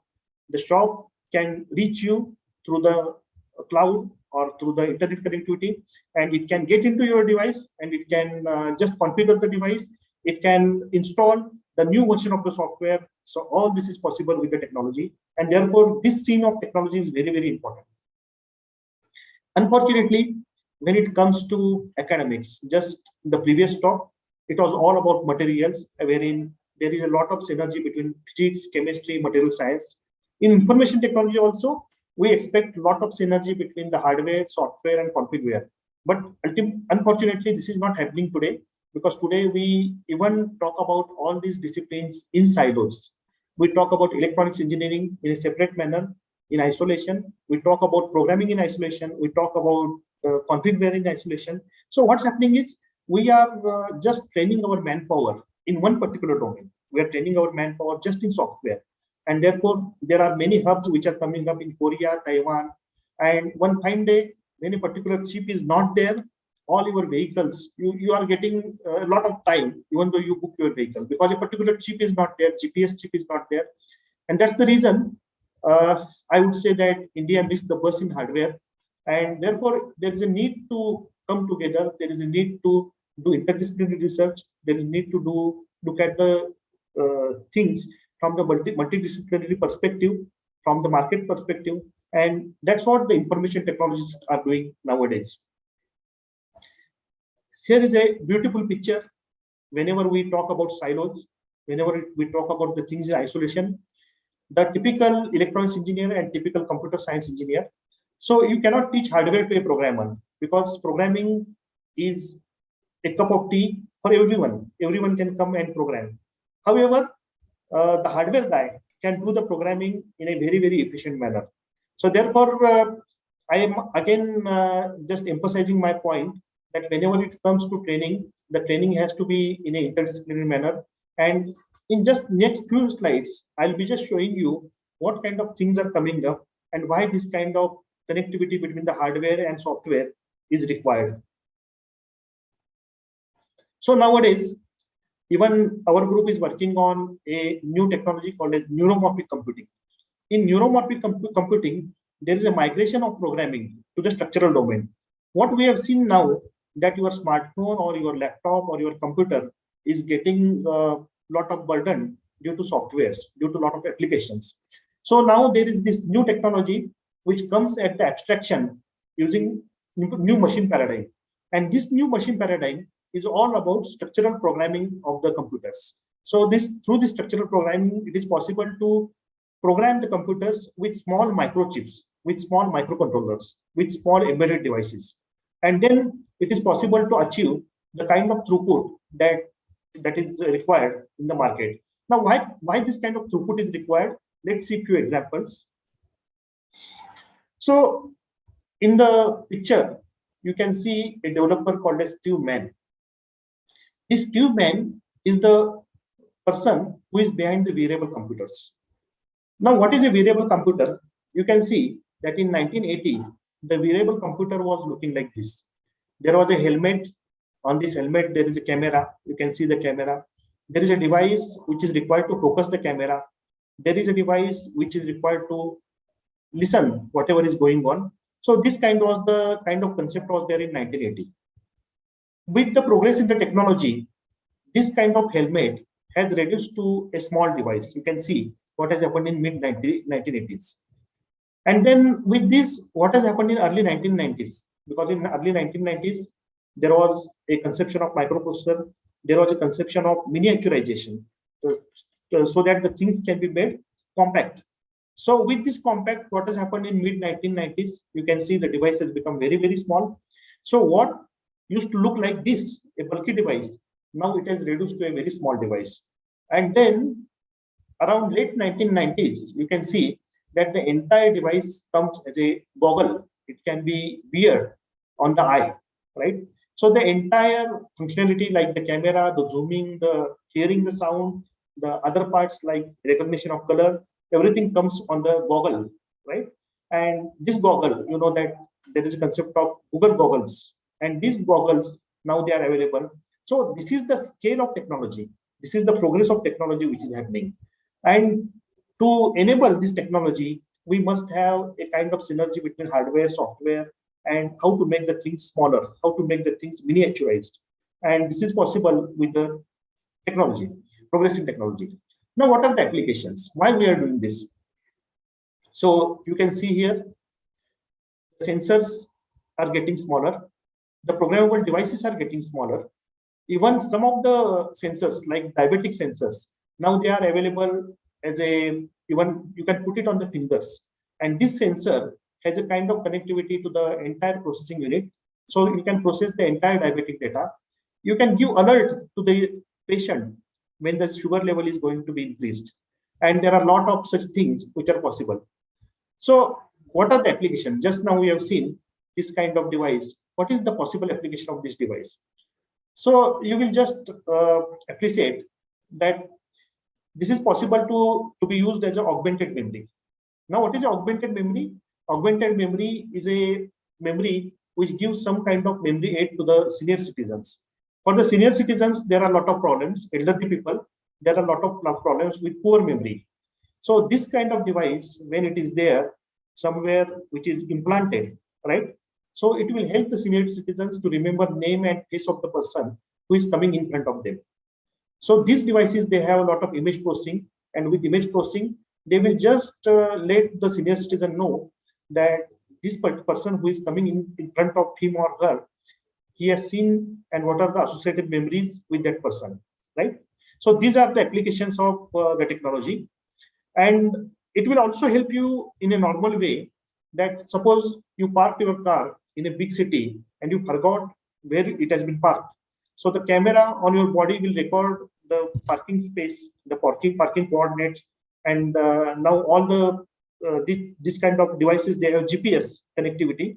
So then it is possible to know where your parking has been done, and it will enable you to locate your car has been parked. This is the technology.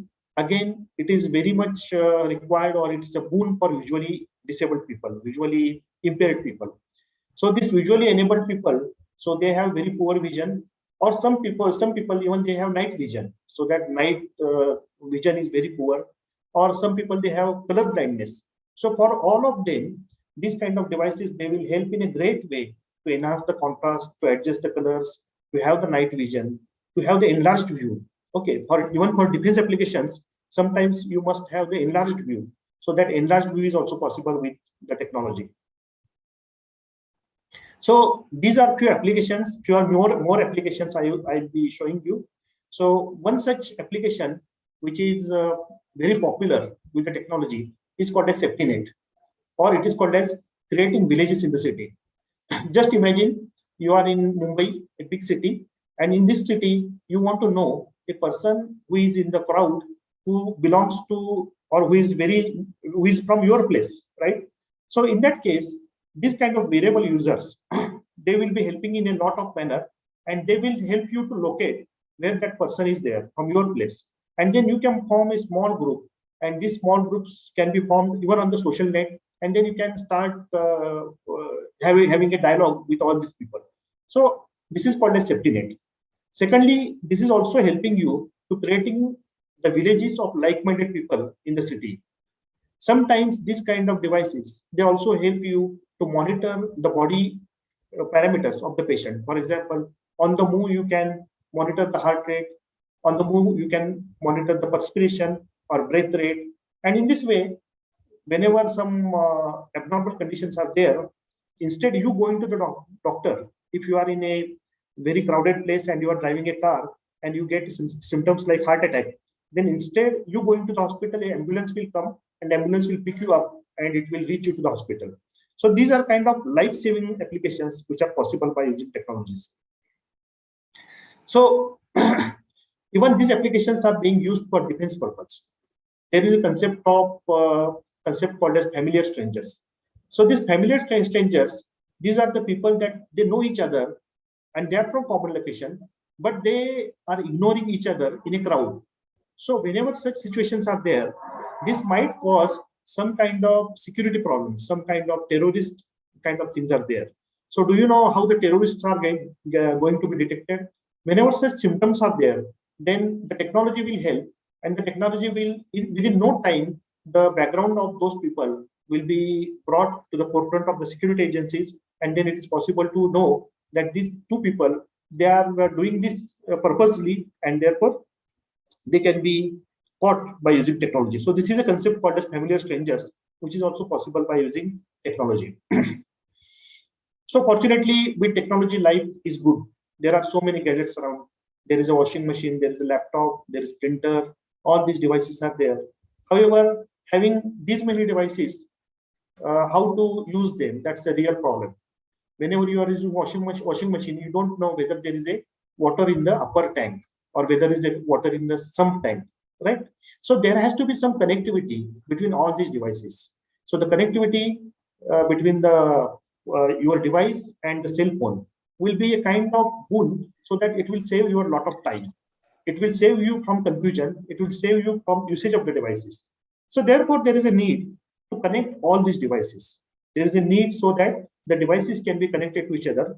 The devices can be connected to living and non-living things. And then there is a network of all these devices. So this kind of network is called as Internet of Things. Fortunately, all the devices today, they have internet connectivity. All of them they are internet-enabled devices. And these internet-enabled devices, they can talk to each other. They have the compatibility to talk to each other. And then it is possible so that you can inculcate intelligence in all these devices. Okay. So here you can see that today communication is ruling, because all these devices, they can talk to each other, right? And then there is less human intervention is required. And with less human intervention also, the devices can talk to each other and they can take decision, so that not much human intervention is required and the work is done in a very, very efficient manner, right? So here you can see, this is a concept which is coming in the forefront, which is called as pervasive computing. So pervasive computing is nothing but computing everywhere. Just imagine if you are sitting in a room, how many computers are there around you? There are thousands of computers around you. So those computers did not look like a real computer, like a laptop or like a desktop. They are there in your watches, they are there in your lockets, they are there in your cell phones, they are there in your washing machine, a computer is there in your television, a computer is there in the set-top box. So all these computers, they are there and they are talking to each other. So this is scenario which is called as pervasive computing, or which is called as ubiquitous computing. And this ubiquitous communication is possible by using a new technology, and this new technology is called as Internet of Things. So what is really seen, the devices are increasingly more. They are powerful, they are getting smaller, they are getting cheaper. People are interacting these devices daily with hundreds of computing devices. So many of them, they are compatible to your cell phones. So just imagine the kind of cars we have today. So they have all kinds of these computers. So even if you don't, if you forget to have the seat belt, then they will give you alert. So there is a small chip which detects whether you are putting the seat belt or not. There is a device which can fix your speed, and it will allow you to drive at a constant speed. So all these things are possible, and this kind of technology is called as pervasive computing or ubiquitous computing. And that is possible with a new kind of communication paradigm, and that is called as Internet of Things. So in the picture, you can see that there are different smart places. There are smart homes, there are smart offices, there are smart transportation, right? And there are smart rivers. With even your WhatsApp, today you can see whether you are approaching to a friend or you are going away from a friend, the location wise. So that is a application of smart technology. And this smart technology is possible because the integrated world, they are getting connected with the integrated islands, and then they are also connected with smart cities. So this kind of connectivity, which is called as the pervasive connectivity, is possible with the IoT. So here you can see that people, they are connecting to the things. The person having lot of sensors, the motion sensors, the ECG sensors, they are connecting to the things like hospital. Hospital is a smart place, and then automatically the hospital people will come to know that a person is having some problem or heart disease, and then it's possible to diagnose all those things. So in this way, today's scenario is more things are being connected to each other. So if you see around you, then more and many more things are getting connected. And other important thing is, things are also getting connected to other things, right? A vehicle is getting connected to other vehicle, or a vehicle is getting connected to your petrol pump, gas station. And in this way, things getting to connected other things is a very good scenario, because it is leading to complex and heterogeneous networks and resources. And as I said, we are moving towards, from any time, any place connectivity for anyone. We have connectivity for anything. So earlier we have connectivity anytime, that was internet, at any place, because now even in villages the internet is there and anyone can use this. But now we are moving to a new paradigm called as connectivity for anything. So here you can see any type of connection, any time connection, any place connection, and anything connection. So these three things, they are converging, they are coming together. And this particular revolution, which is just touching our lives these days, is the revolution of Internet of Things. A rough idea, we hear about how many devices are getting connected. Here you can see that day by day, billions and billions of devices, they are getting connected. So even a new protocol which has come on the internet, that is called as IPv6 protocol. And this protocol, because our internet is unable to give addresses to these devices, because every device needs to be identified, needs to be given address. So there is a need of something like 3.4 into 10⁻38 IP addresses, so that every device can be addressed, every device can be communicated. Now there is another problem with this revolution, and the kind of data these devices are giving out. So these devices are giving out tremendous amount of data, and therefore there is a concept of big data. We are talking about big data, and this big data is only because the data size is increasing, and not only the data size is increasing, the kind of data is also not similar. It is a dissimilar data, and it is coming at a ferocious velocity, and therefore the big data word is used for all this revolution. So you can see here, there are few examples of this. You can see that 3D printers example, or the drones which are coming in the forefront, or even the LED light bulbs, the new kind of light bulbs. They are all controllable. The intensity can be controlled, the color texture can be controlled, and this is all possible because of their internet enabled kind of nature. Even the 3D printers we have, even just recently in last month, IIT Kharagpur researchers, they have devised a technology by which the house can be built within 24 hours.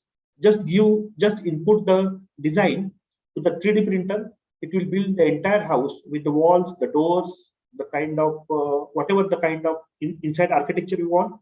The house will be ready within 24 hours. Now this is the miracle which is possible by using 3D printing. So this is called as prototyping, and the entire creativity can be converted into products. And here you can see that a lot of things are getting connected. Now, why we are moving to all these things? This is a beautiful house you can see, and this is called as Bill Gates' home. And in this Bill Gates' home, there are a lot of things which are connected to the other things. So such as, I'll give you one scenario. You are going to a shopping mall, and whenever you are going to a shopping mall, the things are talking to your smartphone. Suppose there is a milk packet in the shopping mall. It is just talking to your smartphone that what is the expiry date of the milk, right? And then with the shopping mall, it is just guiding the customer depending on the choice of the customer, depending on the taste of the customer, where the customer should move. It just recommends, right? So these kind of things are coming and possible with the Internet of Things. Another application is smart clothing. We get with nanotechnology, the earlier presentation, I'm just relating to the earlier presentation. So the textile, the conductive textile, and with the ink pens, now it is possible to have sensors built in the fabric of the person, so that it can monitor pulse rate, it can monitor blood pressure, it can monitor blood temperature, body temperature.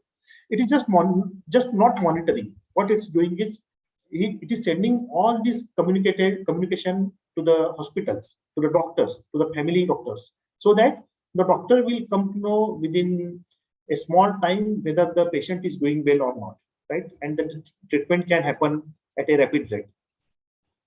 If you go to seminars, now you get this kind of interactive text posters. So these posters, they will communicate to your device, and it will just tell you that where you should move. So these kind of interactive text posters are possible with the technology. More serious applications. Here you can see that these pill cams are now available. So pill cams are nothing but it is a capsule, a medicine which is there, and in this medicine there is a camera, and you have to just swallow the medicine, just swallow the pill, and the camera will go on recording the inside of the body, because sometimes even with the latest technology it is not possible to see what is happening in your inside of your body. So these kind of devices, they can give the diagnostics what is happening inside the body, where the doctors can't even see with the specialized gadgets. So this will give a direct communication to the doctor that what is happening. And this is all possible with the biocompatible materials. So just the earlier talk was regarding materials, and these biocompatible materials, it is possible to have all these technological gadgets so that it can give a real-time information to the doctor. And there are many more applications, like intelligent parking is one application. The cell phones, as I said, they have all these devices. I'll show you some interesting applications. One application which is happening in the market, and it is really taken a lot of share of the market, is the Happy Pork. So this is a pork, and with this pork, whenever you are eating, basically the problem of obesity is simply because we are eating too fast, and the signal of hungriness, it is going from the brain to brain, and then brain fails to recognize when your stomach is full, right? And then we keep on eating because the brain processing the signal gets little time. So these kind of Happy Porks, they have Bluetooth connectivity, and they will just alert the person to eat slowly. So whenever you are eating slowly, the brain gets time to process the things, and then there will be a signal that your stomach is full. There is no more hungriness, right? And this kind of devices are also there in the market. And you can see that this is how the technology is really helping human beings just to save the life or just to have in a better health kind of thing. Another application you can see here, the new toothbrush which has come to the market is having the Bluetooth connectivity. So this Bluetooth connectivity will enable the toothbrush just to recognize whether it is going through each and every corner of the mouth and whether it is brushing the teeth properly, right?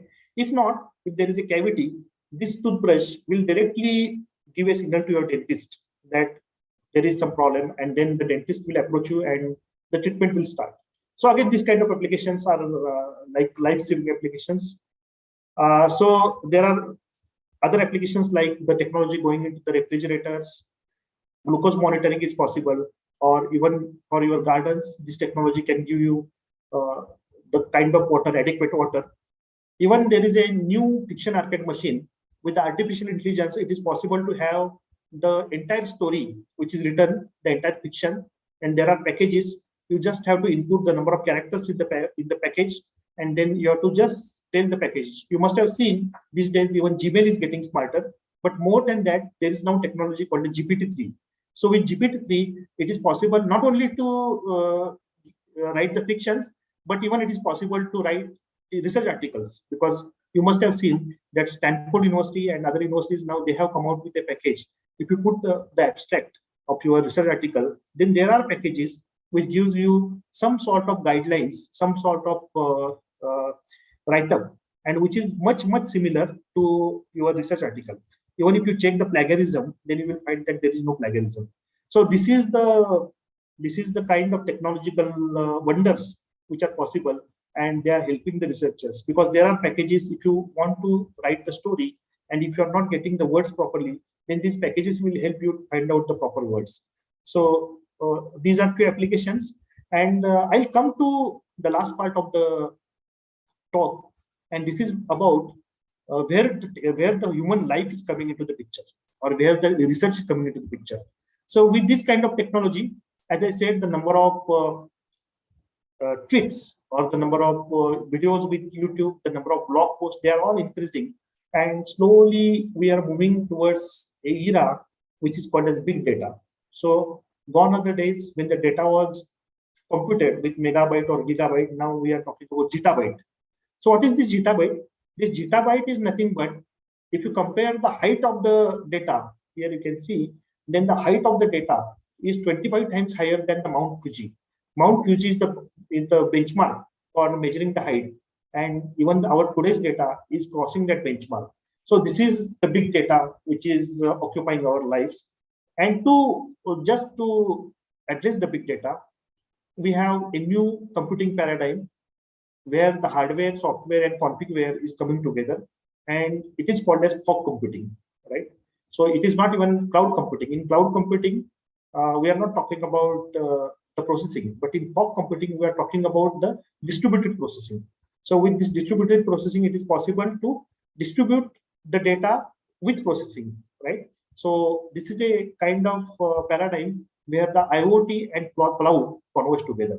And this is the big thing of the day, that where the IoT, Internet of Things, and the cloud, they are converging together, and they are solving all kinds of issues which is complicating the life with the data.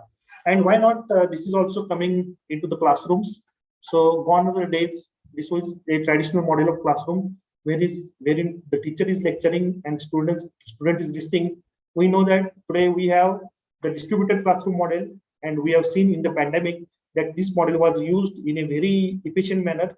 So if we continue this traditional model, do you know what are the results? The results are traditional results. The teachers are still lecturing and students are out of cold, so they are not listening. So in this way, my appeal to all of you is to just make use of technology, because today we have flipped classroom, we have IoT in the classroom, we have all kinds of smart classrooms are there, and the boon of the technology. So with this, I would like to stop because my time is getting exhausted, and I am really thankful to the organizers for giving me this opportunity to talk to you, all of you, on these areas of technological importance. Thank you very much. Thank you, sir. Thank you for such a wonderful presentation, sir. Sir, we have a question from a participant, sir, if I Sure, can sure. ask. Yes, sir. Sir, in what way IoT is energy efficient and how community assists in the development of IoT? Yeah. Nowadays, there are new kind of applications where the IoT is getting penetrated. One application is energy meters. So in energy meters, in the states like Uttarakhand, where getting the energy meter reading is very, very complicated and very complex due to a lot of problems. The technology is helping because all these energy meters, they are connected to the main server, and then the main server will record all the readings. Another application which I can make a mention of is the bridge monitoring devices. You must have read about the collapsing of bridges, right? Because they are not getting maintained properly. The maintenance schedule is not being followed. So for such things, the bridge sensors, they are talking to again the main maintenance office, and whenever the maintenance is not done in time, they will give an alert to the maintenance office, and then the maintenance is done in time. Or wherever there are cracks in the bridges, then the sensors will communicate to the maintenance office, and then it can save a lot of you can say tragedies due to bridge collapse. So these are few applications where the IoT is really helping the applications. Thank you, sir. I hope the participant is happy with the answer. So it was really, really very interesting to know how technology has revolutionized and how it has changed our life and how we have been access to different amazing tools and resources. Various gadgets and equipments has helped people lives to live more conveniently, and how science has changed our overall perspective of towards life. Thank you, sir. It was really amazing. We are truly enriched by your talk, sir. Thank you so much. Thank you Thank you so much. We now move to the next talk. Now I request Assistant Professor Dr. Santosh Upnikar, sir, from Department of Zoology, to introduce our next resource person, Mr. Aniruddha Pandit from Scotland, UK. Over to you, Dr. Supnikar, sir. Thank you, Dr. Leena madam. Am I audible? Yes, sir, you are. Okay, thank you. Good afternoon, everyone. It is now my great pleasure to introduce Mr. Aniruddha Pandit, our resource person for this session, who is going to talk us about from zoology to omics, changing perspectives in sciences. Mr. Pandit presently working as a project manager at PPD Laboratory, Belshell, GB Fleming House, UK. He has completed his Master of Science from the Shivaji University, Kolhapur, India in zoology, and also he has completed Master of Science in Bioinformatics from University of Aberdeen, Dundee, UK. Mr. Pandit has received license and certificates like Practice Project Management for Micro-Credential from University of Glasgow, and also for Scrum Foundation professional certificates. He has professional experience such as the project manager at Central Labs, as a member of a bioinformatics team in a genomic analysis cell established by the PHE as part of the COVID-19 pandemic responses. He mainly involved in performing genomic sequences analysis for SARS-CoV second genomic data, and also he has a bioinformatician web developer for various projects, collaboration between the UK and Brazil. As a lead analyst for the sequence analysis and report generation of the QCMD run EQA programs for HIV drug resistance, HBV drug resistance, HCV drug resistance, and CMV drug resistance. He also designed and developed of software modules for analysis, reporting, and report generation and online certificate generations. For the professional development, he attended various seminars and conferences on pest management sciences, neuroendocrinology, quality assurance, professional programs, and bioinformatics. He also has present his work data in the form of talks and posters. He has published several research articles in high-impact reputed journals. This is a very brief introduction of our resource person. We all value such a expertise, which has been continuously working on various viruses, including COVID-19 and its variants, in order to find solutions to protect the human race. We are greatly honored to have Mr. Aniruddha Pandit to present the plenary talk. Please join me in welcoming him, and I request him to share his experience. Thank you.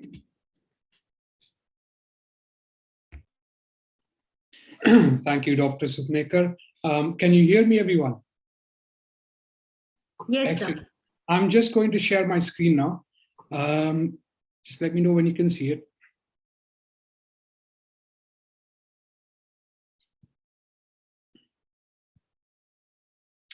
Is that visible? Excellent. Right. Good morning, everyone.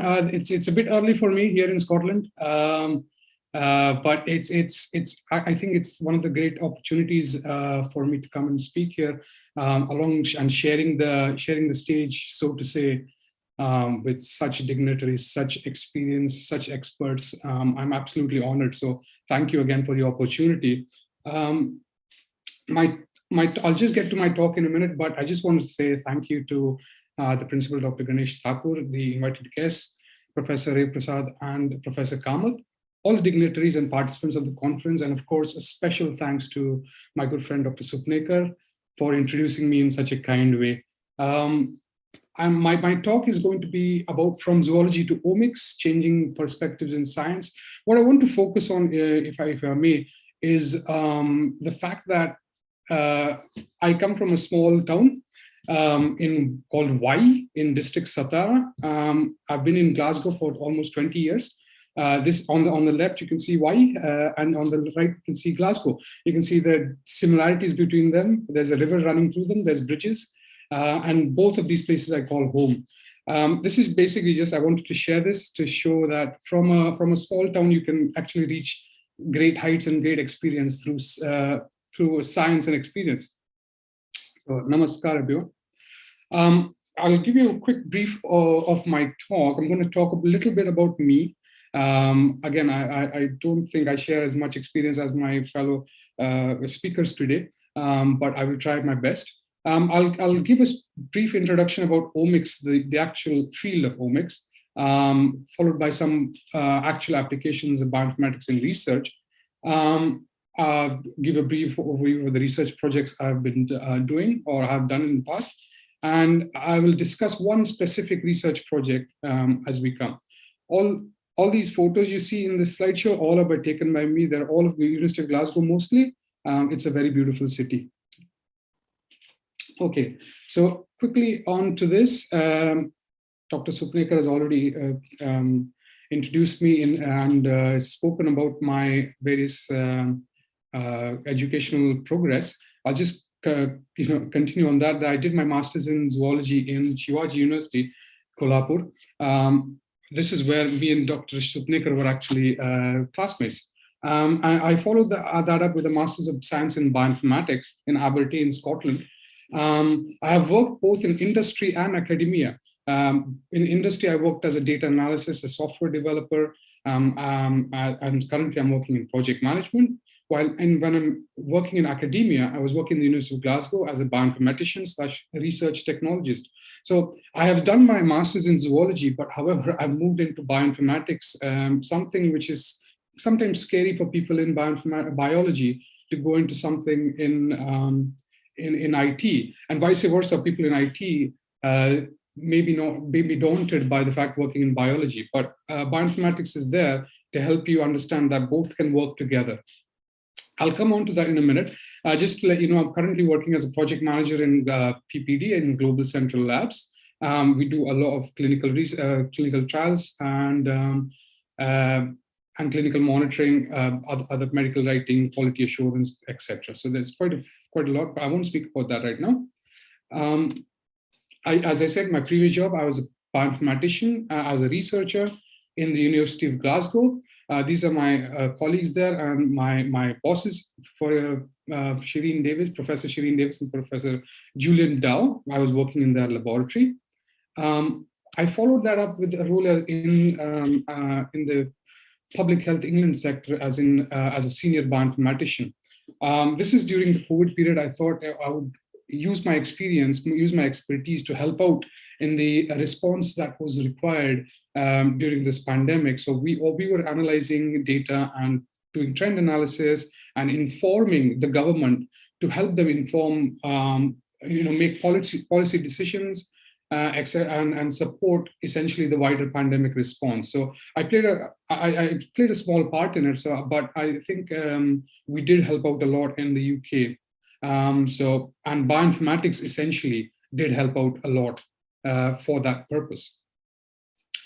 So I'm just not going to go into too much detail. You may have studied about bioinformatics in your curriculum. You may know about bioinformatics hearsay when you're hearing about it.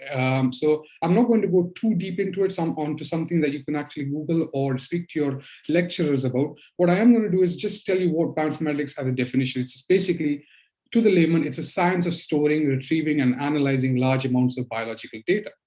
It is not only a field restricted to biology or computing, it is an interdisciplinary field.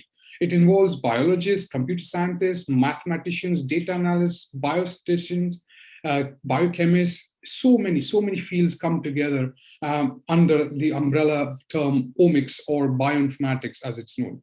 It basically does form a major part of modern biology. You must have studied it in some form as part of your studies now, because it is very much integrated in our studies, in our research, in our work, etc. So coming to Professor Kamath, I think he was speaking about big data. Now, biological data is also quite large. It needs to be managed. It needs to be analyzed. It needs to be studied. So that data, what sort of data are we talking about? We can talk about RNA, DNA, protein data for basic, but also other genomic data, metagenomic data, transcriptomics, drug development, chemoinformatics, evolutionary studies, metabolomics. All these various different studies come under the umbrella term omics, and therefore it opens up a vast array of areas that a person can go. There is no niche in bioinformatics. They are all fields that can be explored, are being explored, and are being used to improve our daily life right now. Right? I'm sorry? Everything okay? Yes, sir. Everything is okay. Go ahead, please. So everyone knows about COVID-19, the SARS-CoV-2 virus. Everybody has unfortunately may have seen its effects or had effects of its own. It was huge for the past 2 years. It is still going on. Hopefully now we're trending downwards towards it. I'm not going to talk about COVID-19 because I don't think anybody wants to learn more about COVID-19, or maybe they do, but there is a lot of research available at the moment. I just wanted to point out that bioinformatics played a major role understanding the virus, understanding the structure, understanding the various variants which were out there, understanding how they affected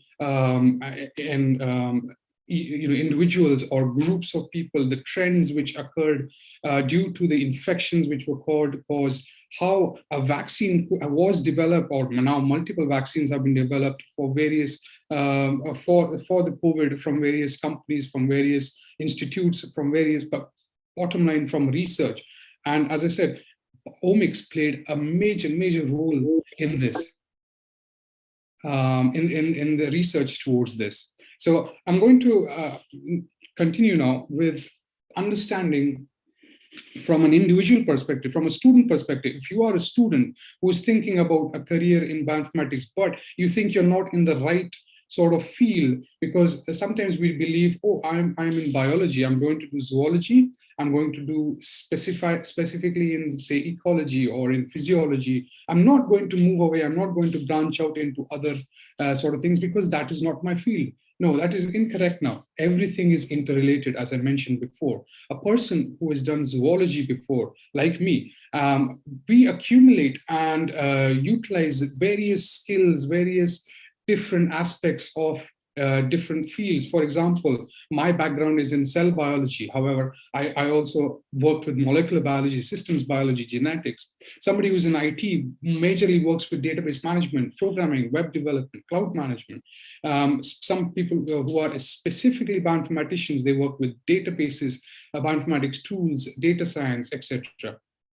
What bioinformatics or what omics does is allows you to interrelate all of these. And myself included, I was very afraid of IT, but now I started programming, I created databases. So for creating applications, you can, for example, sequence analysis, function analysis, structure analysis, these are just some of the examples. And the various sort of subcategories within all of these applications. As you go on, you learn more about them, you start to apply them in real world applications. When I say applications, it doesn't just mean a computer application. It means, for example, creating a vaccine can be considered as as an application. Creating a pesticide, which is greener pesticide, can be considered an application. And this is what I'm going to be talking about further in my slides.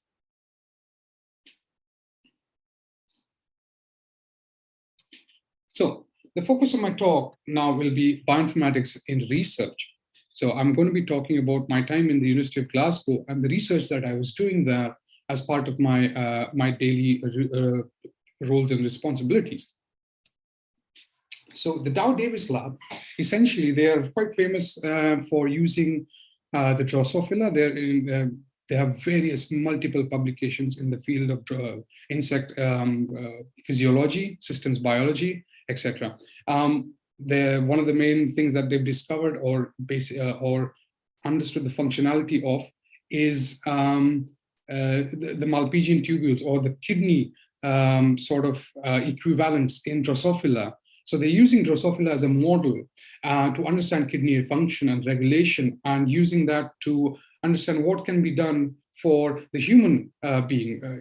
When you're using Drosophila as a model, you're basically using it to understand what can be done in that particular insect model that can also be done, replicated in humans. So insects as models was basically used. My job, apart from basic science, insect biology and biomedicine, which is there, including understanding kidney stones, understanding inborn errors of metabolism, with regards to basic science, understanding transport, signaling, stress, etc. My job, my roles included understanding and studying transcriptomics, functional genomics, metabolomics, among other things. So this is what I was working with. So the genomics big question is, what do genes do? As we understand, we know that there are multiple thousands of genes in our in everybody's DNA, and they perform various functions. So for example, cell communication, localization, transport, cellular component organization, etc. So there are multiple actions which genes do, but also what's important to understand is there are quite a large number of genes which are still unclassified. We do not know what those genes do. So I think around 20,000 genes are known, of which we don't know a chunk of them. We don't know what the actual genes do. So that's where bioinformatics, or genomics in this case, genomics, understanding the genes, that plays an important role. So in our lab, what we've done, I've helped in creating functionality such as the Fly Atlas 2, which is a Drosophila gene expression atlas. This is essentially a database where you can go and understand each of the genes inside the Drosophila and correlate them to the humans. You can understand sorry, I don't know why my slides are going running ahead of me. So yes, so this is one of the functions which we made. Again, this is using RNA sequence data and microRNA sequence data. We're looking at various transcripts. We're looking at the genes. We're looking at their FPKMs, the enrichment of these genes for various parts of their body. This can be correlated to any organ or system in the human as well. And this is what is used as research very majorly. It's highly cited, this particular paper, and I was very, very lucky to be a part of this group which was working on Fly Atlas 2. This is something which I created myself.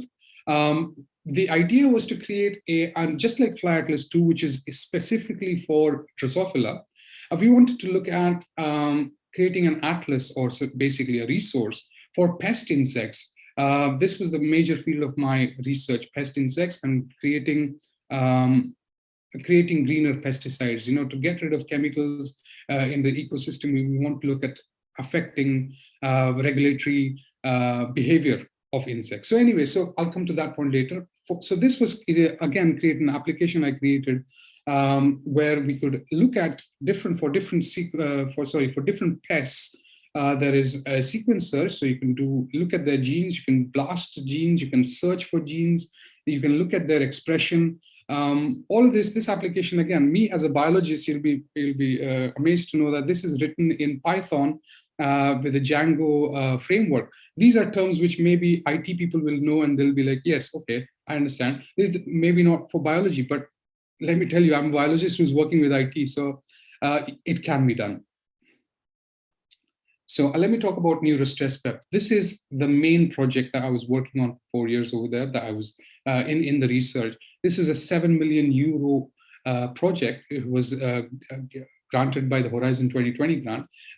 There were 14 collaborators across Europe. The aim of this was to generate novel biocontrol agents for insects, pests from neuroendocrinology, and to use the insect's own neuropeptide hormones. So we were going to not use any external chemicals per se, but we were going to try and influence the behavior of the insects to not behave as pests. Now, the reason why we don't use chemicals is we do not want to harm beneficial insects. There are also beneficial insects like bees, butterflies, etc., which are important in pollination and other functionalities. We do not want to harm them. What we want to do is we want to focus specifically on target pest species. So this is a green method of control compared to current insecticide. This is a very successful grant, and quite a few papers were published in it. Another application which I created for this was again a paper that I authored and an application I created, a database for insect neuropeptide research. I would recommend if you are interested, go and have a look at that as well. But yes, let me continue. So as I said, quite a few publications came out of this project. These are just some of the ones which I was involved in. There are, however, many, many more publications as part of the project. So I'm going to focus on one particular project that I was part of, or rather I authored, is the evolutionary trends of neuropeptide signaling in beetles. I'm going to speak specifically about this paper right now.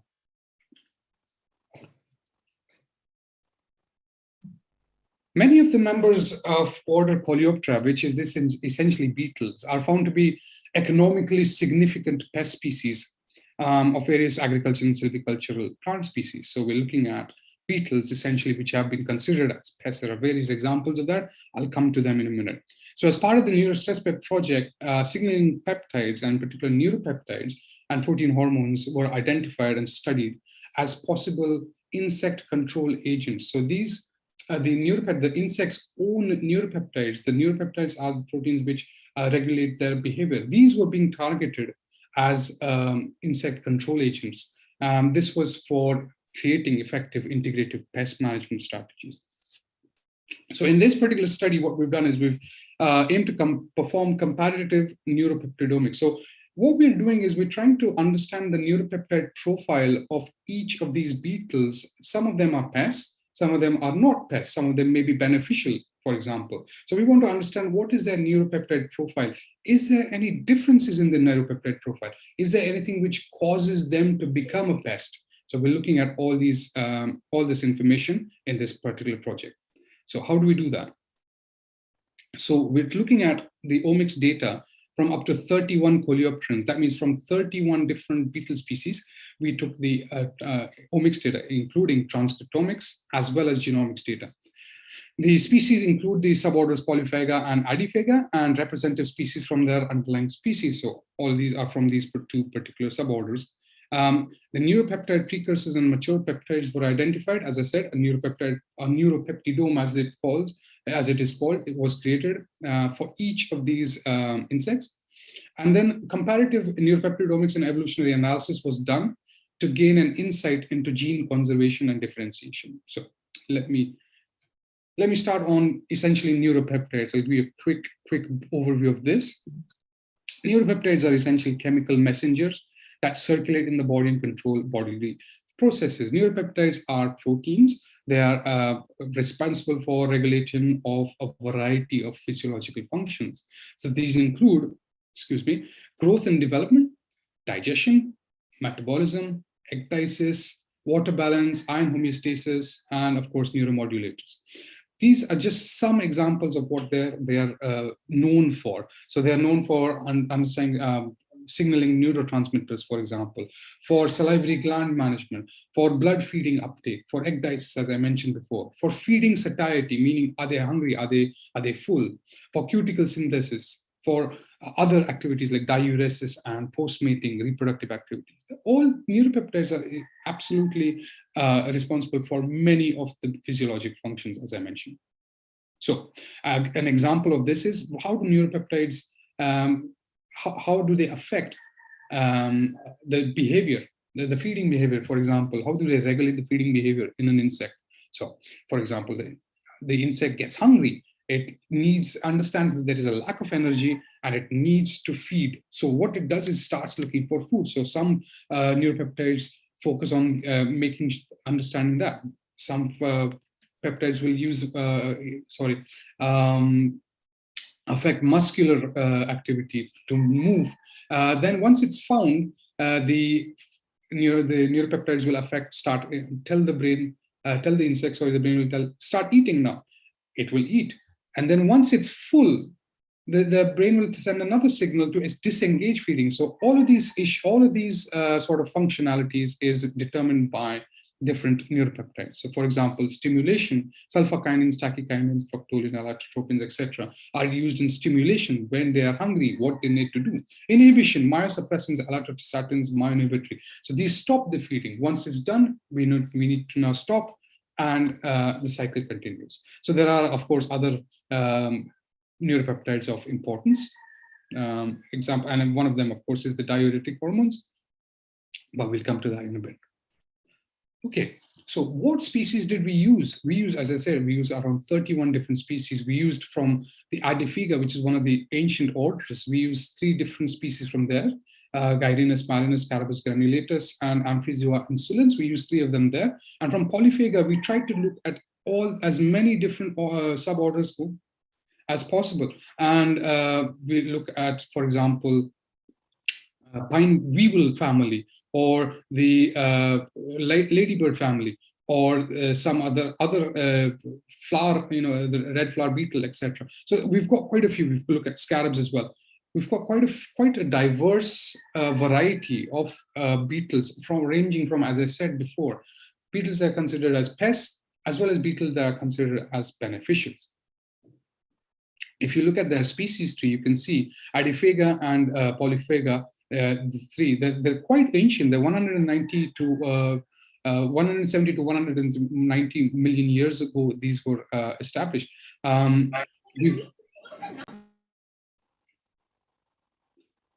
Okay. The others, you can see that they are quite young, from 100 million years ago to 200 million years ago in the Polyphaga suborder. So this is the species tree to show the various insects and where they lie as in the evolutionary tree. Okay, some of the methods and tools. I'm not going to go too much detail in what they was used. There are, of course, publications for each and everything available, but I'm just going to give you a sort of a brief overview of how we went about doing the various tasks to get, first of all, to get the information for doing the analysis. So first you need to do the transcriptome assembly. Essentially, transcriptome assembly is you have lots of raw sequence. What people do nowadays is they do the sequencing, because sequencing is much cheaper now. They just do the sequencing and If they don't work on the sequences themselves, they make it publicly available for other researchers to use that sequences. So most of the sequences that we use in this study have already been sequenced by other labs, by other researchers who were kind enough to give access to these things. So what we had to do was then just take the raw sequences and put it together doing transcriptome assembly. We used de novo analysis for this, i.e. there was no reference sequence to check against. So we used de novo analysis for creating the transcriptome assembly. Other tools which we use, of course, is FastQC to check the quality, digital normalization to check, again, make sure the sequences were normalized. We use Trinity, which is a de novo software for assembly, and we use Busco to verify these sequences that we have we have assembled. The next task, of course, was neuropeptide prediction. We had to understand what neuropeptides were. We had to find out the sequences of the neuropeptides. We had to do the sequence analysis on that. And finally, we did phylogeny analysis, i.e. to look at evolutionary trends for the various insects, transcriptomes that we discovered. That we analyzed. So as a bioinformatician, one thing which you will learn to do is create pipelines. Pipelines is essentially different softwares linked together so that you don't sit and do one task and then wait for it to finish. And then, because it could take hours, it could take minutes, it could take days, sometimes it could take weeks. What you need to do is you not stop at wait for it, but you allow the computer, the machine, the server, the high HPC that you're using, all of it to do it on its own. So what you do as a bioinformatician is you create a pipeline which will do all the steps, necessary steps, as much as possible with less human interaction to avoid issues with discrepancy, with manipulation, manual manipulation, which could cause issues. Try and make a pipeline of all the activities. So what we're going to do is first, for the transcriptome assembly, we have a pipeline there which looks at the raw reads from the raw sequencing, RNA sequencing, sorry. We do normalization, trimming, we do the assembly, and then we do the quality control and verification. And we get the transcripts from that. From these transcripts, we did, for using, as I said, for neuropeptide prediction, we did sequence alignment, we did determination of signal peptides, peptide cleavage site prediction, and then from that, we got the precursors and the mature neuropeptide sequences. We did a secondary analysis of finding out, we did a secondary analysis of finding out the neuropeptide receptors as well, but that is not part of this. This was done as a secondary analysis. Because we had the data, why not have it for somebody else to use? For this paper, we didn't specify our analysis in this paper. Further on, we did multiple sequence alignment, phylogeny, sequence conservation, and CD searches and transmembrane searches. So these are post analysis that we did as well for confirmation of and the neuropeptide. So quick discussion on the results. So as the stats you see in front of you are essentially the assembly stats for each of the beetles, transcriptomes or / genomes that we did. Most of them were paired end, some of them were single reads as well. And you can see the number of bases for each. There's so many bases per thing. So we had a lot of information that we could work from. We had a lot of raw transcripts which we could work from, a lot of genes, as they call them. We understand that, please understand that when we're saying genes, they are not defined. They still need to be defined, and the process goes on further. Let me just continue. So quite a few post-transcript assembly tasks are done. So Busco verification is done. BLAST analysis is done with various different databases. KEGG analysis is done. Ontology annotation is done. As I said, we're comparing against known. When you do a BLAST search, let me just tell you, is basically trying to understand from the sequences that you don't know what they are, comparing to sequences that you do know what they are. Once you compare these two together, you can put a relation to say, okay, my sequence matches this much homology with a known sequence, therefore it could possibly be that particular gene. So there's steps in that as well, which are involved in that. But what we did was we did that, and we started on the neuropeptide precursor and mature peptide identity. So essentially what we got is from all the transcripts, all the genes that we had to focus particularly on the ones for neuropeptides. So first we had to find out the precursors. So we identified the precursors by comparing against known precursors. Sorry, okay, so we compared against known precursors. What we did is we identified the mature peptides, we identified the cleavage sites and any other sort of signal peptides, sorry, this is signal peptides and the different mature peptides within each precursor of each neuropeptide within each beetle. So you can imagine 31 beetles, around 50 neuropeptides each, and within the 50 neuropeptides, there are different segments for each of them. So that is a lot of data to analyze. Thank God for computers there. So we have done, we identified all these things from all the different insects, from all the beetle transcriptomes that we had. And we still needed to verify whether these were still the correct neuropeptides. So what we did was, before creating the profile, of course, I'll come to that. So from all the information that we had, we created a neuropeptide profile for each of the beetles that we were under the study, and each of the neuropeptides that we identified within the the beetles transcriptome. The black boxes mark the neuropeptides that were not found within the beetles transcriptomes, while the gray ones show that they were found. So this is just, as I said, a profile. So there are some which have absolutely no profile, no neuropeptide was found at all in any of the beetles. There are certain characteristic neuropeptides that are not found. For example, cortisonin is one of them, and kinin is one of them, which strangely enough, in one of the ancient transcriptomes, they did find and identify one kinin there, a neuropeptide there, which is very interesting. So for all the others, this was the neuropeptide profile I've created. So as I said before, we needed to verify against other among themselves as well, but as well as known neuropeptides to see whether they share the same pattern. This is done, essentially it's pattern matching when you do blast searching. It's checking whether they are there and then putting them all together to make a consensus to say, yes, this is essentially definitely that neuropeptide. So for various, as I said before, for the various neuropeptides, for each insect, we looked at all the different mature peptides.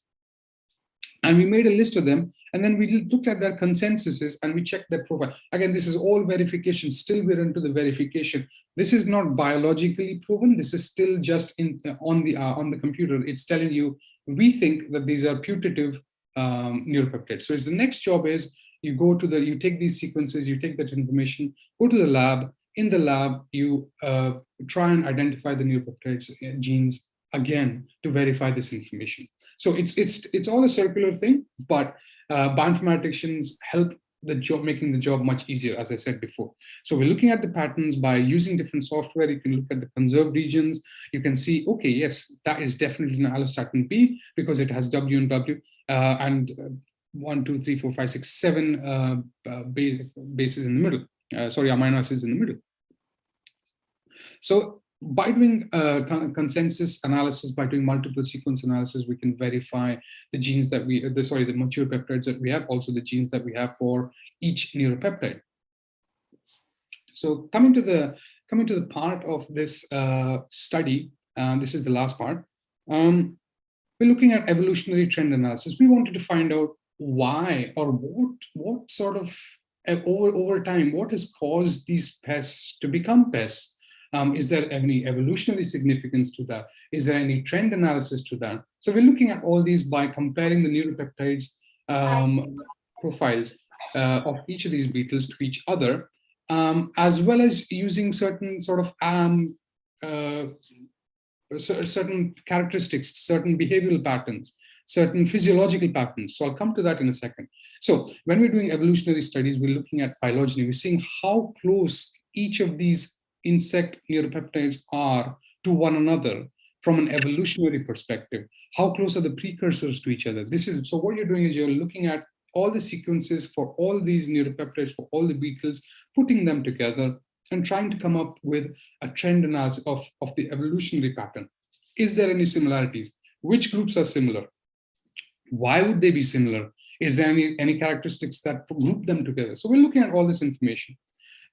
So we did that for the precursors as well as we did that for the mature peptides. So we've broken down into the mature peptides. So this is just examples for allotostatin C and short neuropeptide F. As you can see, this grouping of the mature peptides, most of these are very similar to each other, except that one there whose something is off there. Although it contains the same pattern, there is something there which makes it individualizes it from the others.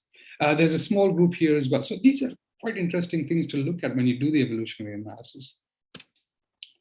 What we did further on, just to see, as I said, behavioral patterns or physiological patterns. So this is a heat map, essentially, which we've created for the neuropeptide profiles of each of the species. And what we've done is we've grouped it from oldest, so these are the oldest ones, to the youngest ones. And each color in that is telling you sort of the age range that they are. And we want to see if this sort of trend analysis, is there a difference between the number and the actual neuropeptides in, let's say, ancient orders or ancient insects versus younger ones. So when we say younger ones, these are in million years, so don't be fooled by the numbers. As you can see, the older ones seem to have less neuropeptides for their functionalities, while the newer ones seem to gain a bit more neuropeptides for maybe different functionalities. That's quite interesting. So it would be interesting to look into that. A similar trend, what we did was we did it for diet. So to understand the diet of the various insects, so we understood what sort of diet are they? Herbivorous? Are they polymorphic? Are they eating everything? Are they predaceous? Are they saprophagous or xylophagous? So from this trend, we're looking at trends there, and we see that most of the predaceous ones, many of the neuropeptides are missing for the predaceous, while for the herbivorous, we've got quite a strong sort of section of neuropeptides here, and a smattering here. So polymorphic, of course, as you can imagine, they're eating all sorts of food. So that therefore they would need more different neuropeptides for looking at that different point. So that's another interesting point there as well. And finally, this is for size. So based on their adult size, what we did is we looked at the sizes of each of the beetles from if they were, what size they would be as an adult, what is the average size they would be. So you can see the size here, it ranges from 50 mm, that's quite a big beetle, to right to 2.5 mm, which is very, very small. What does the neuropeptide profile move, change according to their size? Is there any differences that is seen there? So we looked at that analysis. There's some interesting theories as well.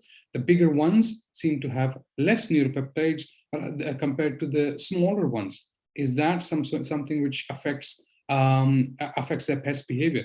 Most of these smaller ones are pests, while the bigger ones are not really considered to be pests as such. So quite a few interesting trends and analysis that we discovered. Hopefully it will be taken forward. So just a quick summary. So using bioinformatics pipelines, we assembled and analyzed sequence data of more than 30 members of Coleoptera. We identified their neuropeptide precursors and the mature peptides for each of them. The species included suborders, as I mentioned, Polyphaga and Adiphaga, and therefore they were representative of many wide diversity, a wide variety of species under these suborders. We also looked at the evolutionary development and trends in terms of gene conservation, differentiation of neuropeptide families, and across the coleopteran species to get a better understanding of their functionality. So I just wanted to show you with this how bioinformatics can be used in a particular way, but there are multitude of uses of bioinformatics, and it is, as I said, it is permeating into every field, and every field is permeating into this. There is a lot of collaborative science happening, and I really would encourage everyone to keep an open mind and work towards it. So for this particular project, I would like to thank Professor Guy Smee, Shireen Davis, and Professor Julian Dow, and the Neurostress Web Consortium for that particular project. And that is my talk. I'm absolutely happy for any questions. I'm sorry if I rushed through, but I hope it was interesting enough to keep you engaged. Thank you. Yeah, sir. Yeah. Thank you so much, sir. It was really interesting. Since this bioinformatics or genomics, proteomics is the youngest branch, we can say, in the life science, and we hardly means like those who study will know, but those who don't hardly know about it. So there's maybe it's out of my curiosity. I just wanted to know that when you do the evolutionary relationship or the pattern of behavior in the beetles, how close, like as in human race, how close are we with the neuropeptide profile sequencing, whatever you have done? Well, yeah. Oh no, that's a very good question. We are. I mean, I wouldn't say we are too far away. Yeah. The most of our genome is pretty much similar, but certain as you of course will be aware, certain genes are expressed more depending on the species, depending on what you are. As a human being, you may not be needing to become a pest and go and raid raw wheat fields, etc. So it depends on that. So the focus of this is what genes are expressed in what species. So the similarities will always be there. It's which ones are expressed and which are not. That is the difference there. Okay. Thank you so much, sir. Thank you for sharing your expertise on omics. I hope the student will really benefit from your talk, and the student will develop new insight in the new domain of genomics and proteomics. Thank you, sir. It was really nice to hear you. Thank you so much. Not a problem. Absolutely my pleasure. Thank you very much. Thank you, sir. There's a small announcement for all the paper presenters who will be presenting the research paper before we conclude. First of all, I would like to thank all the participants. Thank you for your overwhelming response to our e-conference. As Principal Sir has said, we have received 80 plus of research papers for oral presentation, and the research paper are categorized into 3 groups, that is material science, bioscience, and information technology. The papers will be presented in separate breakout rooms of each group in the Zoom meeting platform itself.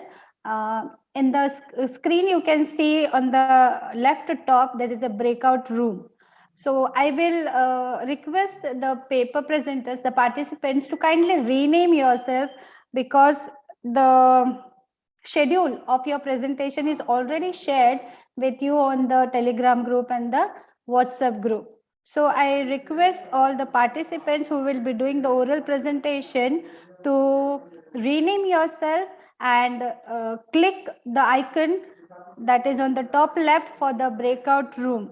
There are 4 separate breakout rooms for material science 1, material science 2, bioscience, information technology, and mathematics.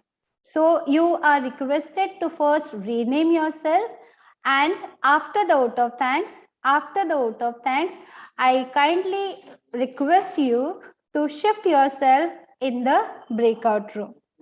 So I hope the announcement is clear to one and all.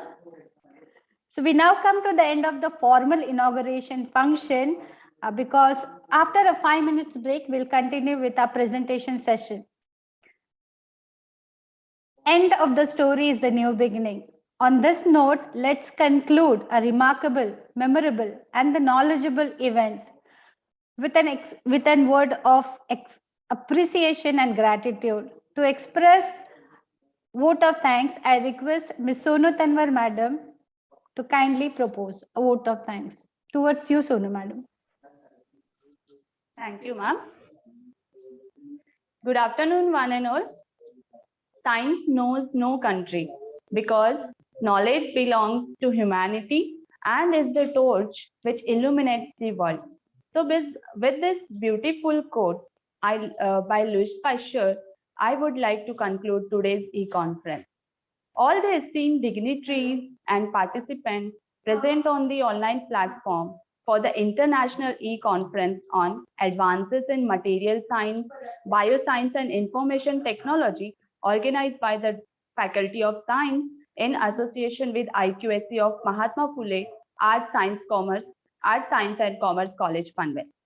It is such an honor for me to extend a vote of thanks to all those who have contributed for the successful organization of this e-conference. At the outset, I express my deep sense of gratitude towards our most valued invited guest, today's keynote speaker and resource person of this e-conference.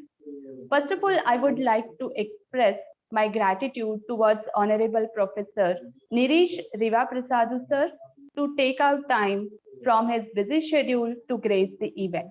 Thank you, sir, for inspiring and encouraging us with your thoughts on functional nanomaterials from precursors, synthesis, characterization, and energy application.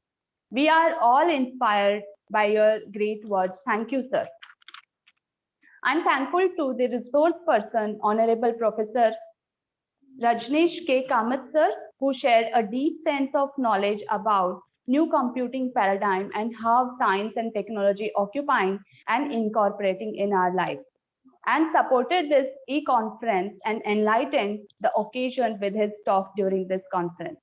I'm also thankful to our second resource person, Mr. Honorable Mr. Aniruddha Pandit sir, who enlightened us with his scholarly talk on From Zoology to Omics, Changing Perspectives in Science, and how omics and bioinformatics plays important role in assessing and evaluating genome mapping.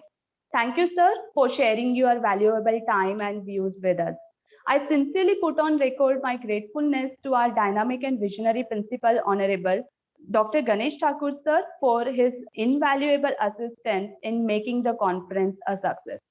I am very much thankful to Mr. S.L. Gove, sir, IQSC coordinator, Mr. A.G. Rokde, sir, convener and vice principal of science faculty, Dr. Pramod Thakur, sir, co-convener from the Department of Chemistry, and Dr. Girish Gun, sir, organizing secretary from the Department of Physics, for organizing this e-conference. I should be thankful to our teaching technical team and Professor A.M. Palve, sir, Mrs. Nandini Gaikwad, madam, Dr. S.P. Supnekar, sir, and Dr. Leena Meshram, ma'am, to coordinate this conference successfully. I must say thank you to our teaching fraternity for their active involvement and contribution for making this conference a happening event. I must appreciate and mention the involvement of the participants from various countries. I am grateful to all the participants who made this conference a great success. We thank you for being with us. It has remained a pronounced pleasure. Have a wonderful day ahead. Thank you, everyone. Thank you so much. Thank you, Sonu madam. Thank you, ma'am. Once again, I'll make the announcement very clear. In the Zoom meeting itself, there is a breakout room. There's an icon for breakout room. For all the participants who will be presenting the paper, there's a breakout room icon there. The schedule for the presentation is already shared with you on the Telegram and the WhatsApp group. So the participants know where they belong. That is Material Science 1, Material Science 2, Bioscience, Information Technology, and Mathematics. So in the breakout room, you have to kindly click on the icon and go into your respective rooms for the presentations.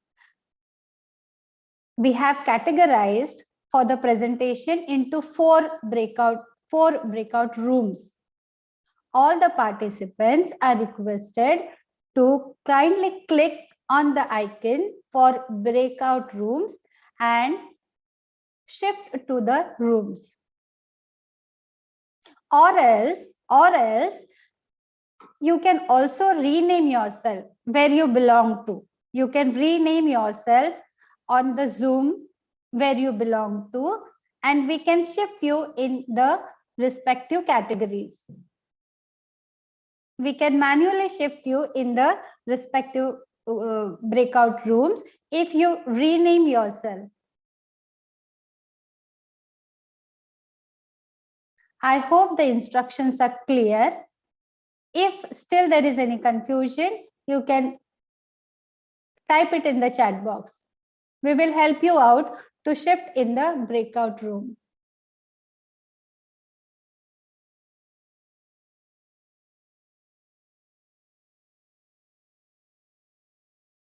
Zoom platform were breakout room म्हणून एक icon दिलेला आहे खाली.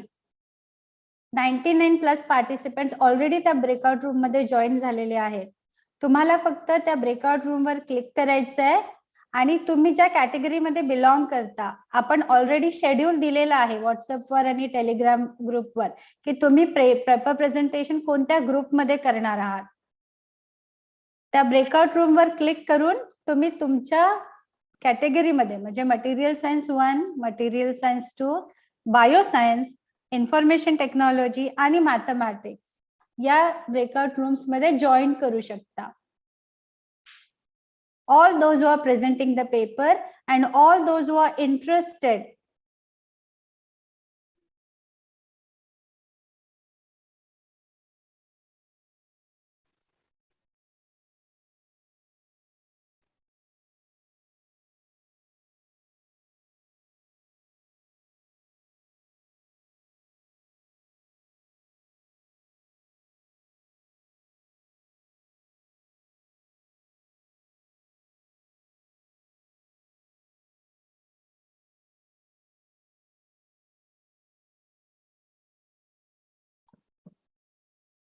Thank you all participants for being with us, for joining us for this international e-conference. Thank you so much.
ऐका madam, 1-2 मिनिटं द्या मला. हा, 1-2 मिनिटं मी तुम्हाला कॉल करतो. Just wait for 5 minutes. We'll have next announcement. Okay, sure.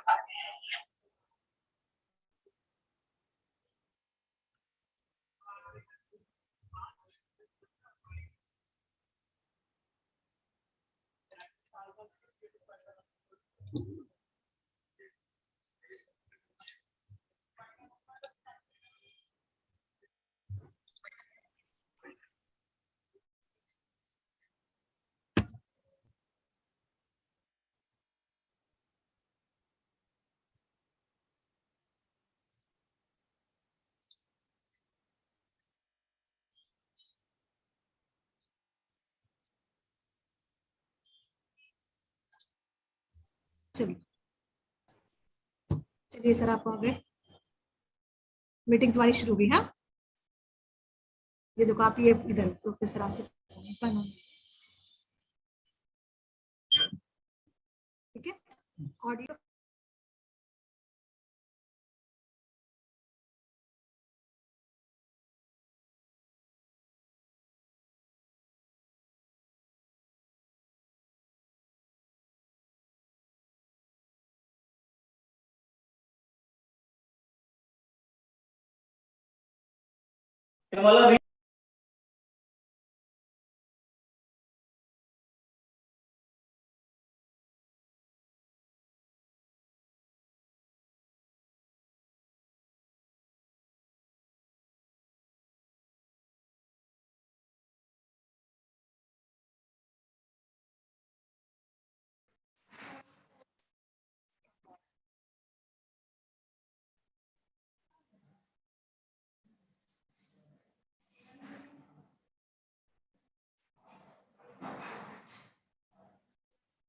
देखिए, 1 minute, ये हो गया breakout. Got it.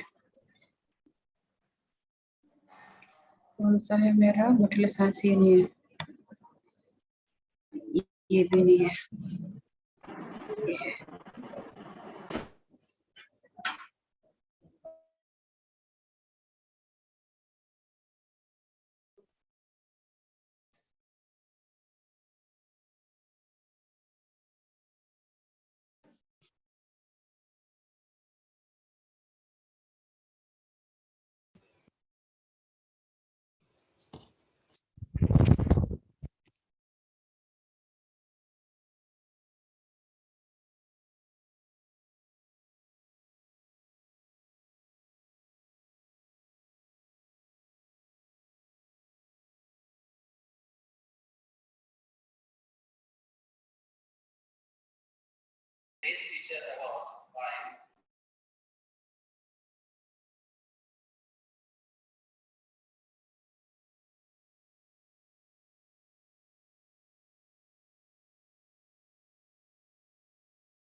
Dear participants, I can still see few participants in this Zoom room. I request you to kindly join the breakout room, or you can rename yourself. So our organizer will shift you to the, or they will move to the respective breakout rooms. I request the participants who are still not moved to the breakout room to join yourself, or to rename yourself. Rename ourselves so that we will know that you belong to which category: material science, bioscience, or information technology. So kindly rename yourself. Please rename yourself so that we can move you to the breakout room. Thank you so much. Thank you.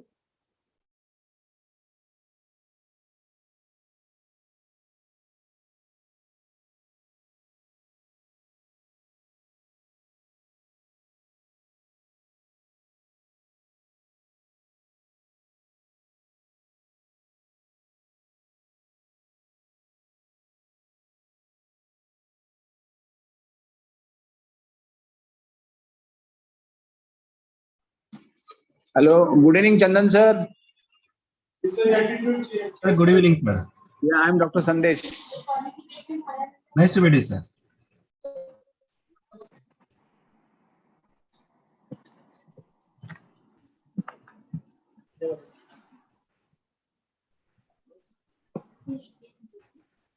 Anil Palve sir is there or not? I don't know.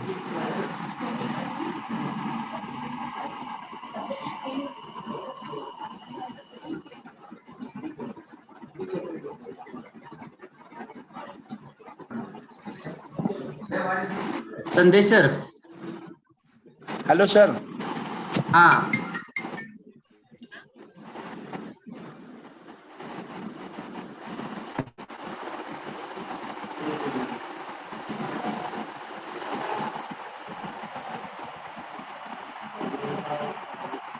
Asif sir, you are muted. Sir, hello, sir. You are on mute. Unmute करो, unmute करो. Unmute किया sir अभी? हाँ, now I can hear. बहुत दिन के बाद आप मिले मुझे. सर बहुत दिन हो गए. बहुत दिन के बाद. 2012 in Kalina campus. बहुत. I think एक बार मैं एग्जामिनर करके आया था, उसके बाद हम लोग मिल रहे. हाँ. सालों बाद. 2012 बोल रहा हूँ ना सर. Yes sir. 22 चल रहा है. Around 10 बाकी years. सब. हाँ. सब ठीक है सर. Sandesh sir. Sir, हाँ. sir, I'm not Please getting you join to the breakup material for science 2 material breakout science room. 2. Sandesh sir.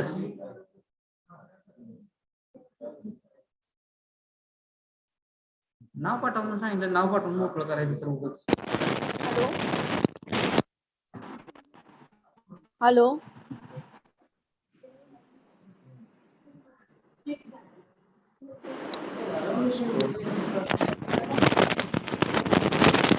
संदेश सर.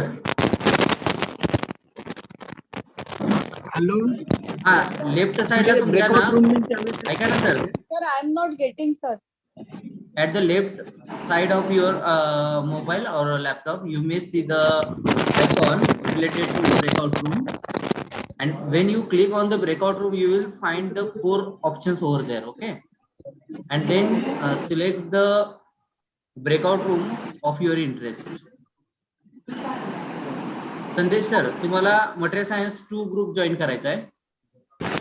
हा सर, मी सर ते कुठे येईल ते येत नाही माझ्याकडे.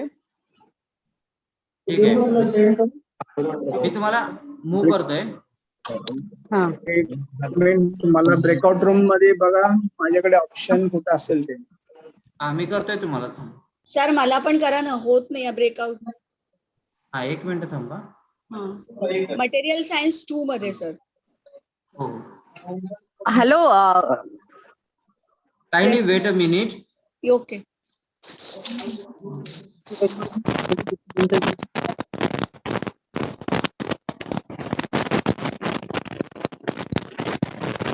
आले का?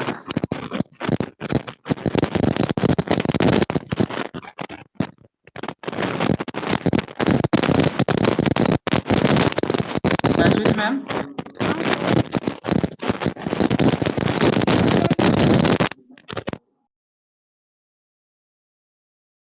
All participants are requested to rename themselves of their interest of breakout room.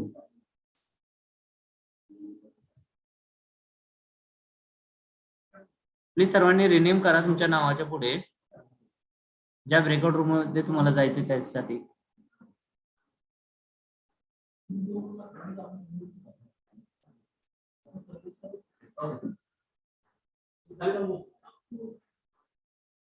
Sir तुम्ही परत बाहेर या चला.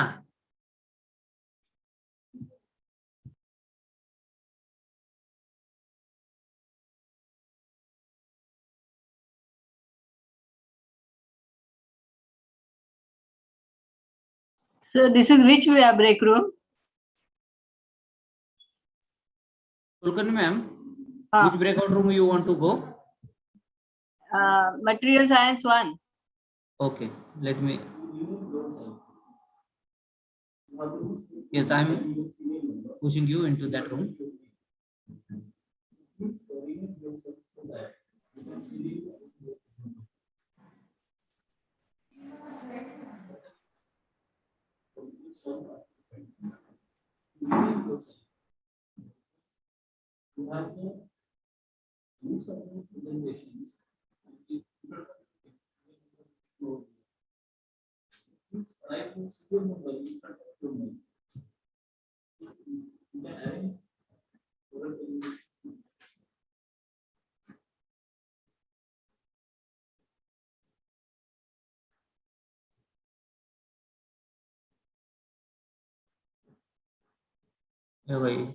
कीर्ती मात्र मॅडम आता ह्यांना काय माहित नाही होतं इथं बाहेरच आहे ही.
Hello.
Amol sir.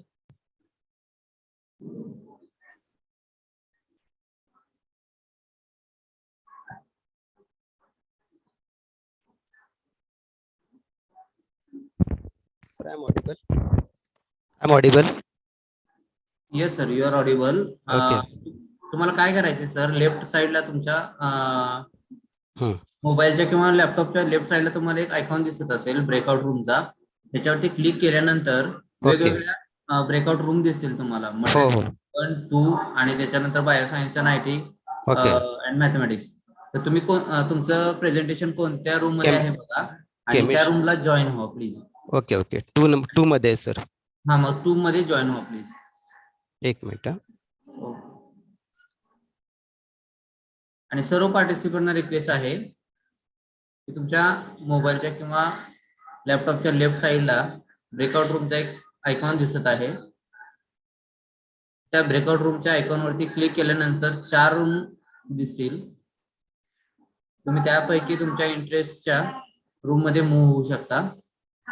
Please do that.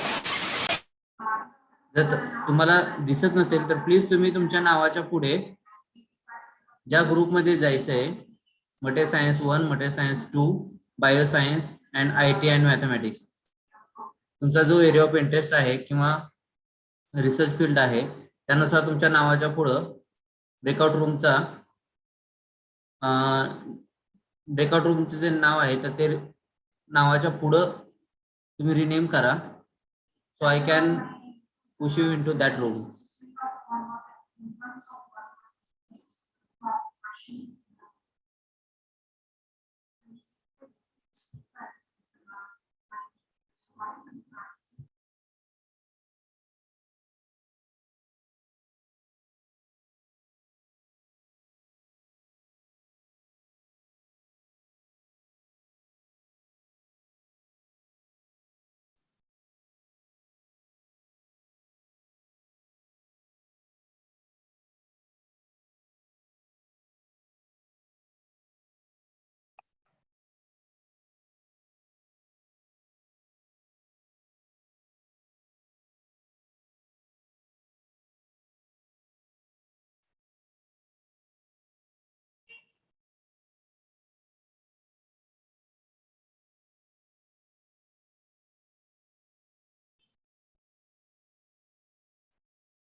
Dr. Vasu, Sir.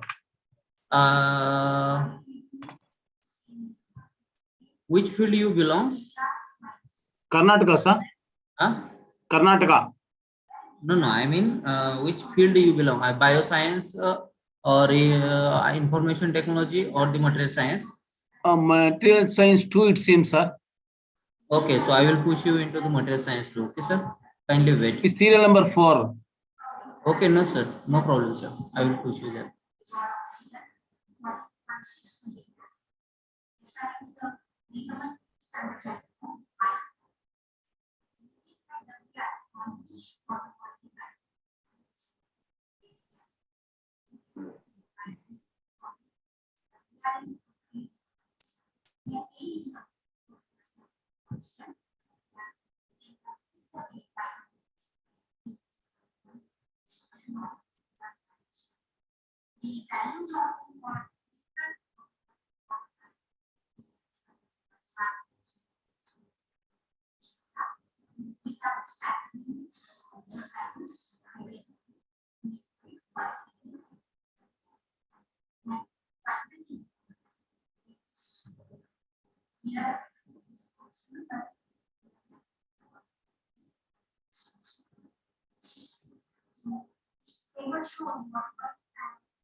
Patil sir, Rahul Patil sir.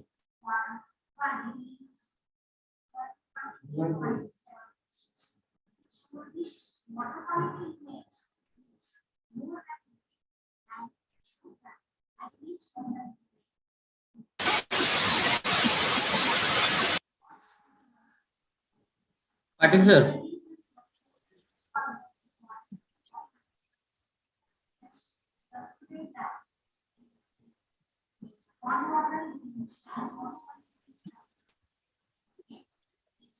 Serve participant request आहे, ब्रेकआउट रूम ओपन केलेले आहेत आणि प्रेझेंटेशन सुरू झालेले आहे. तर तुम्ही लेफ्ट साइडला मोबाईलच्या किंवा लॅपटॉपच्या ब्रेकआउट रूमचा ऑप्शन दिसत असेल तर त्या रूम मध्ये प्लीज मूव्ह व्हा.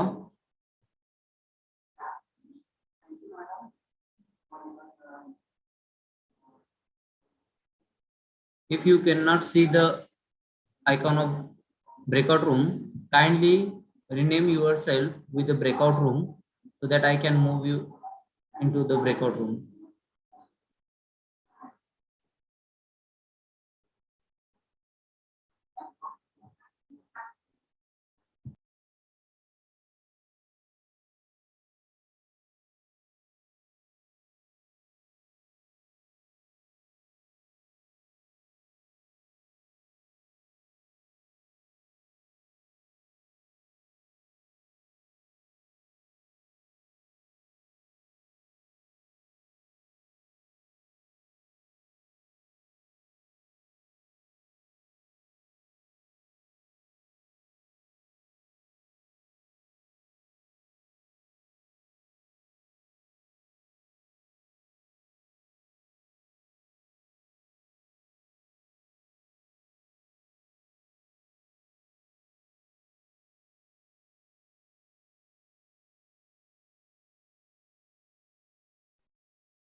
Okay, sir. Okay, sir.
Hello.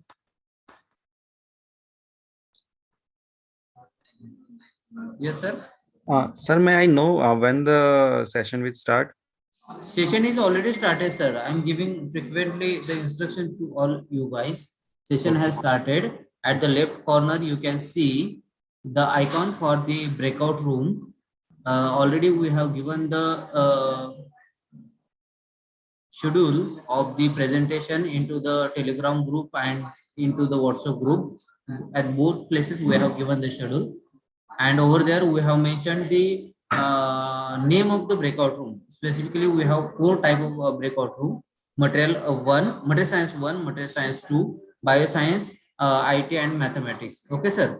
So accordingly, you have to move into that breakout room. So in order to track the breakout room, you have to go to the left corner of your mobile or laptop, and then you can see over there breakout room icon, and please click over there. You may see the 4 rooms, and accordingly you can join it. Okay, sir. Okay, sir. I got your point, but I am not able to see the Okay, breakout. please tell me, you belongs to material science 1, 2, or 2. Material science 2. Okay, I will push you over there. Don't worry. Okay. Thank you, sir. Yeah, I'm going to do that.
सर्व पार्टिसिपंटना request आहे, presentation सुरू झालेले आहेत.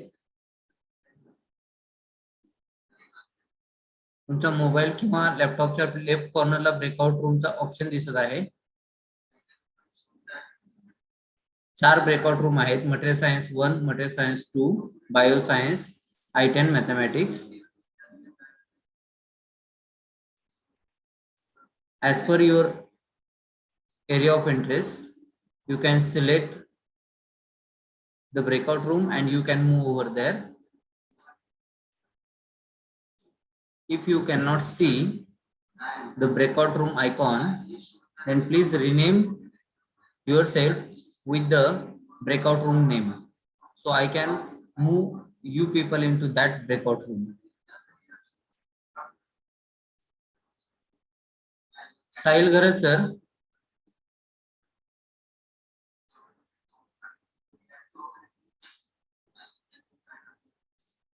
Sahil sir.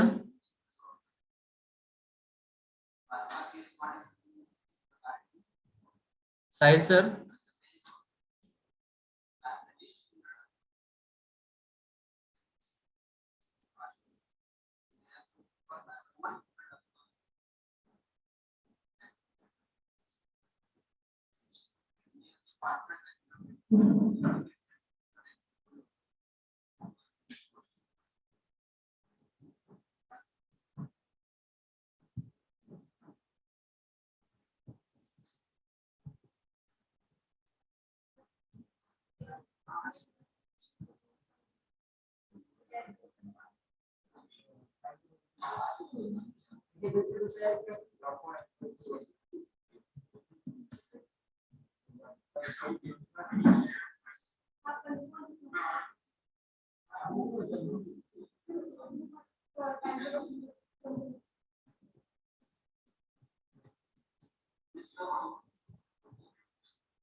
सर्व पार्टिसिपंटना request आहे, presentation session सुरू झालेलं आहे. So kindly move into the respective breakout room. If you don't know how to move into breakout room, please rename yourself with the breakout room so I can move into that breakout room.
There is one instruction to all the participants that presentation has already started in the respective breakout room.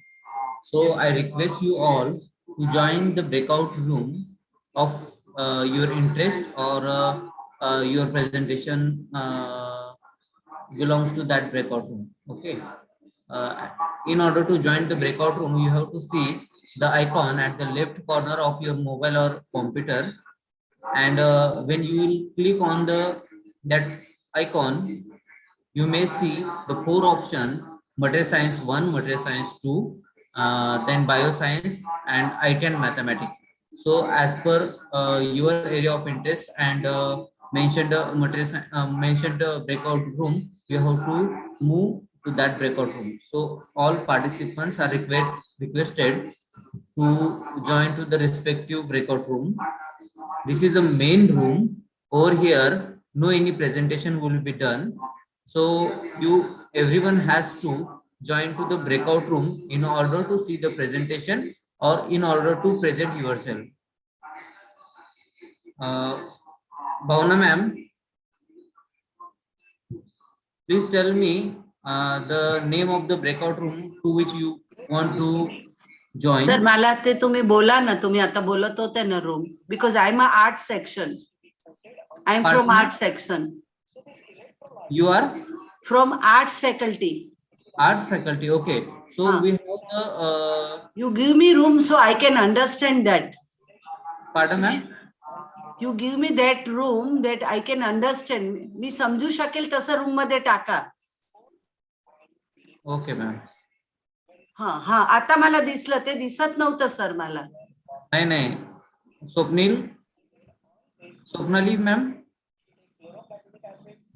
आता मला sir काय देताय तुम्ही room मला? एक minute ma'am पाठवतो मी तुम्हाला. हा इझी रूम मध्ये पाठवा, बिकॉज मी 12:30 पासून मी जॉईन केलाय. मी ट्रॅव्हलिंग मध्ये होती, तर मी 12:30 पासून जॉईन केलाय. तर मला आधीच्या फीडबॅक नाही भेटला, पण आय कॅन हर्ड ना की काय बोलतात ते. मी फ्री आहे तर मी सकाळपासून मी केलंय ते. Okay ma'am, no problem. या प्लीज. मला आधीची फीडबॅक नाही भेटली ते पण जाऊ द्या, पण मी ऐकते ना. मला काही कळत नाही याच्यात, आणि मी हॉटेलमध्ये एकटी आहे. मला okay okay okay.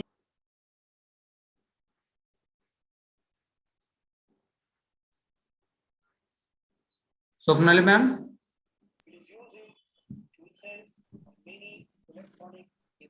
Swapnali Mohite ma'am, आवाज येतो मॅडम तुम्हाला?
Victoria ma'am.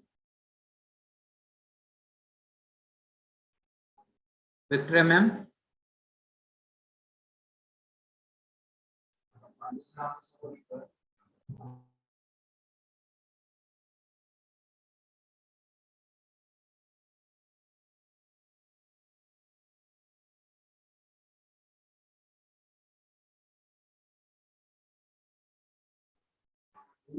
Supriya madam.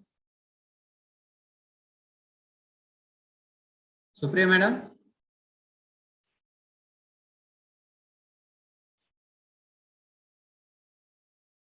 Supriya More madam.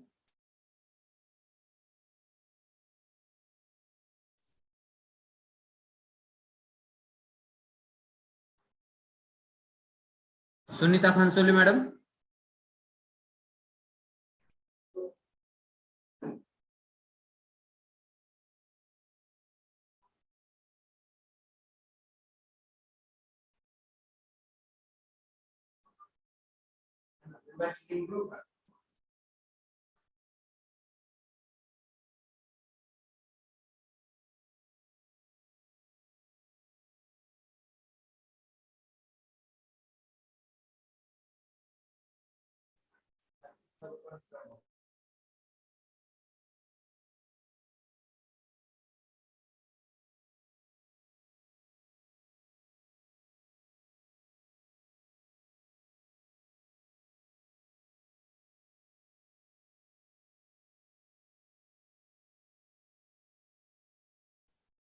Seema madam.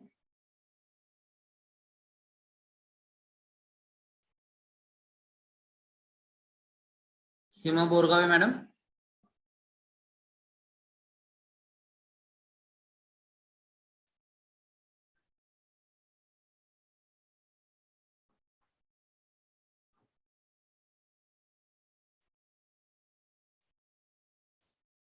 Santosh Hakke sir. Santosh sir. Santosh Hakke sir.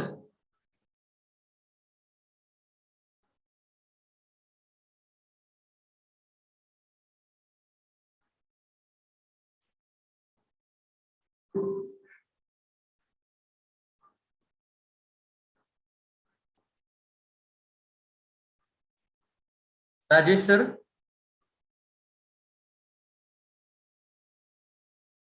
Rajesh sir. Rajesh Sagalgile sir.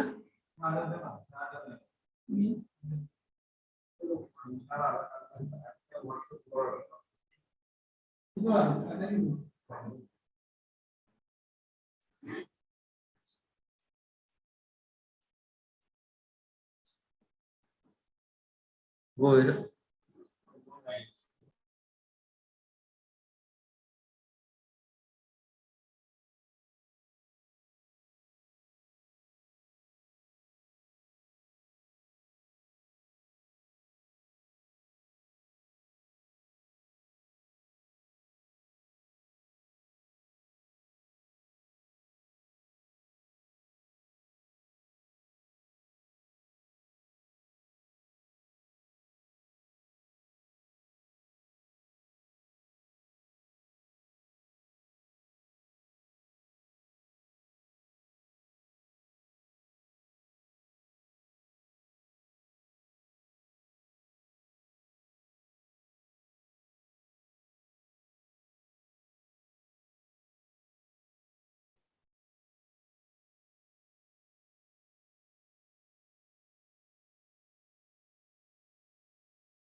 Sudhir Patil sir. Sudhir Patil sir. Sudhir Patil sir. Sudhir sir.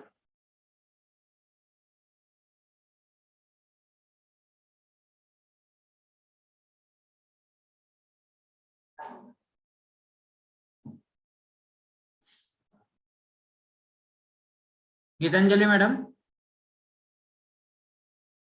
Gitanjali Bhuvi madam.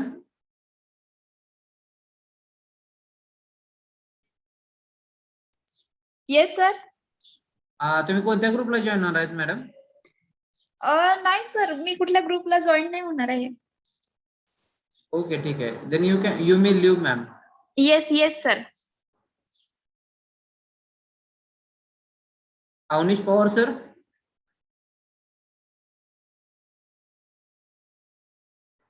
Awanish Pawar sir.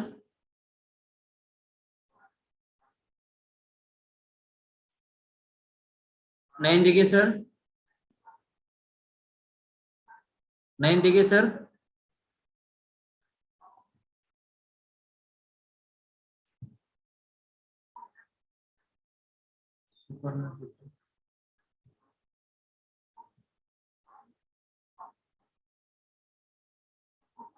Professor Saram Momin.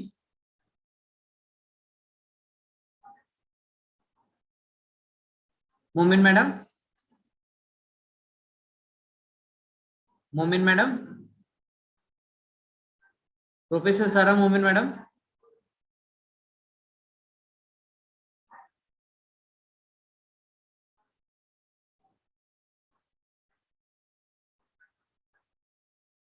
प्रणाली madam.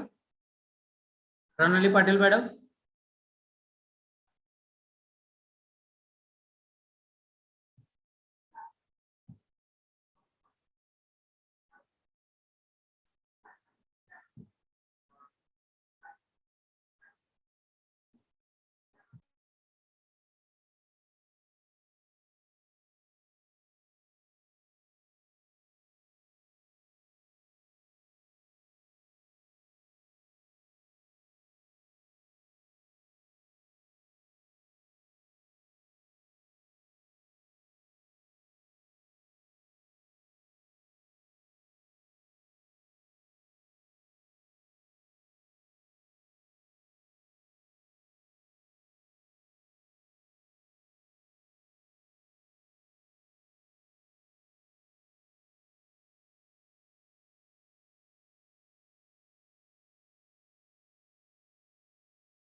Siddharth sir. PM Chavan sir. PM Chavan sir. आवाज येतोय? PM Chavan sir. Yes. तुम्हाला कोणत्या room मध्ये join व्हायचंय sir? नाही मी join होतो 1 मध्ये. मी डिस्कनेक्ट झालो त्यामुळे मी जॉईन होतो 1 मध्ये, मटेरियल सायन्स 1. मटेरियल सायन्स 1 ना?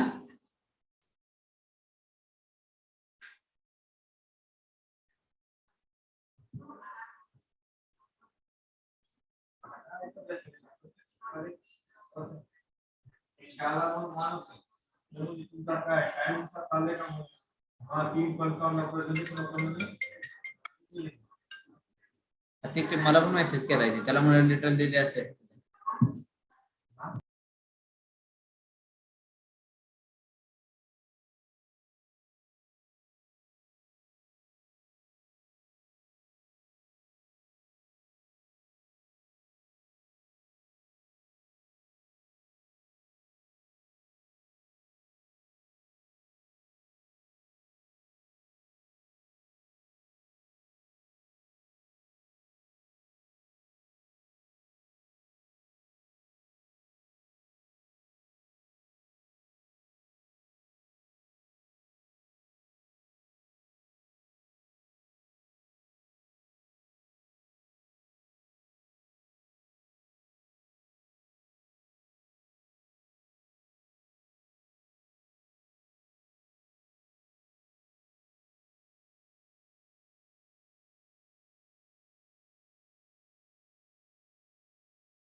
Rohan sir.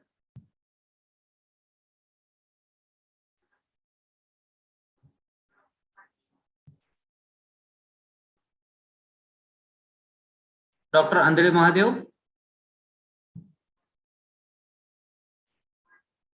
Mahadev sir.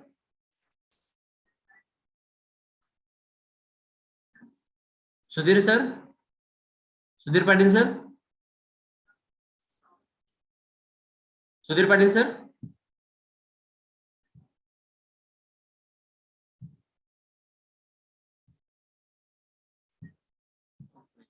मी इकडे कुठे तर टाकून देतो त्यांना. जे जेव्हा झाले त्यांना काय फरक पडत नाही. कुठं पण टाका. जसे गोवे सर अजून जॉईन आहेत. हा सर. हा सुधीर सर.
हा बोला सर.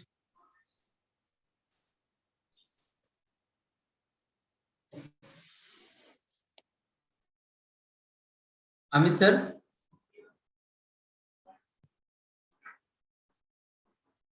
Amit Kumar sir.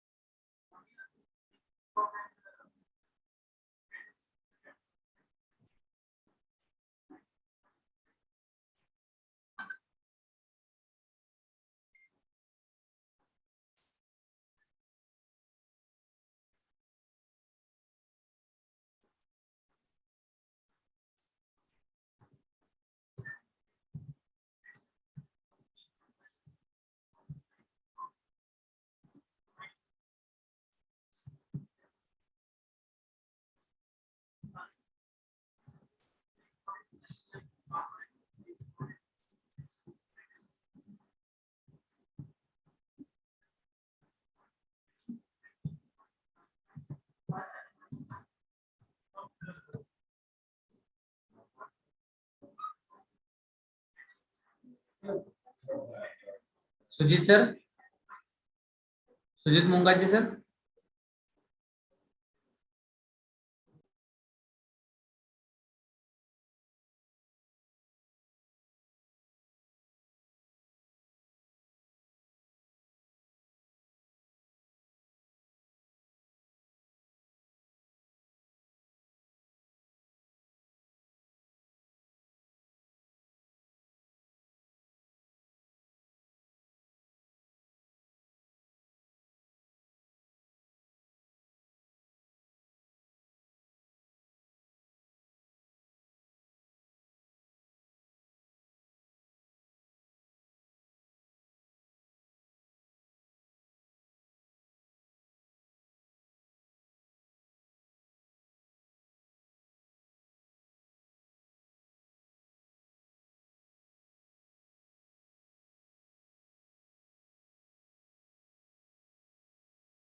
Abhijit sir.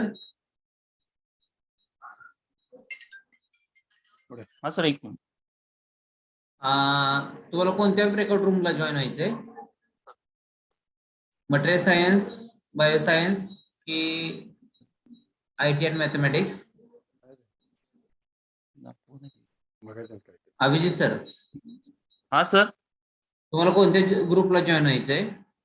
Material science, bioscience की yes 1 minute. IT? 1 minute sir. Screen share केल्यानंतर दाखवून.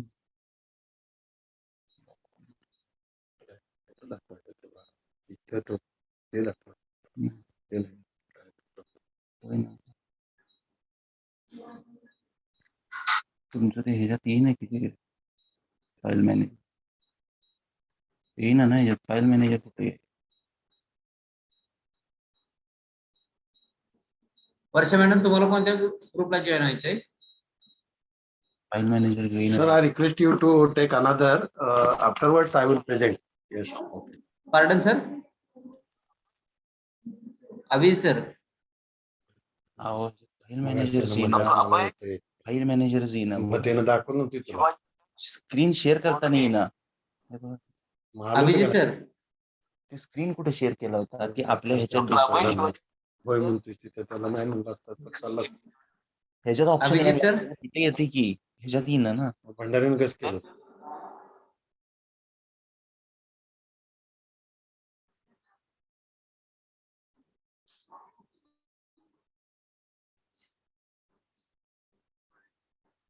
Nusrat Sheikh.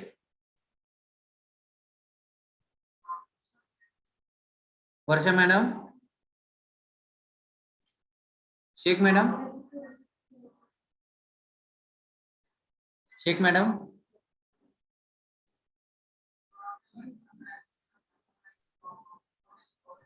Varsha madam. Yeah, hello sir. I think I've come in this group by mistake, looks like. I was Okay, then attending. which room you would like to join? Can I go to the main group?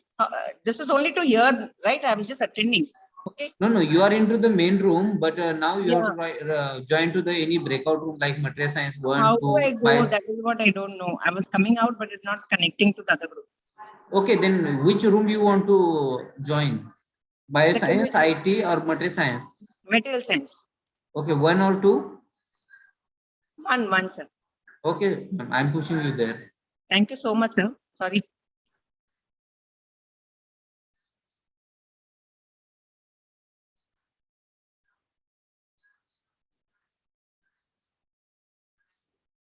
Sheikh madam. Sheikh madam.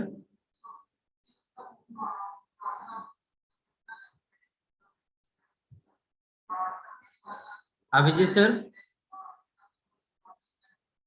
Abhijit Tawate sir. आवाज येतोय तुम्हाला? Abhijit sir.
Madhuri madam, Rupali madam,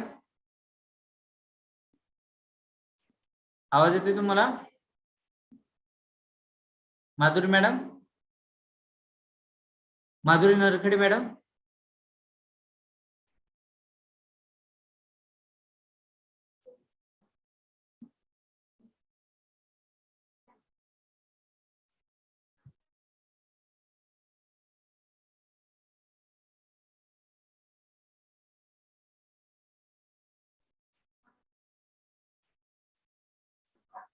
Vijay Kumar sir,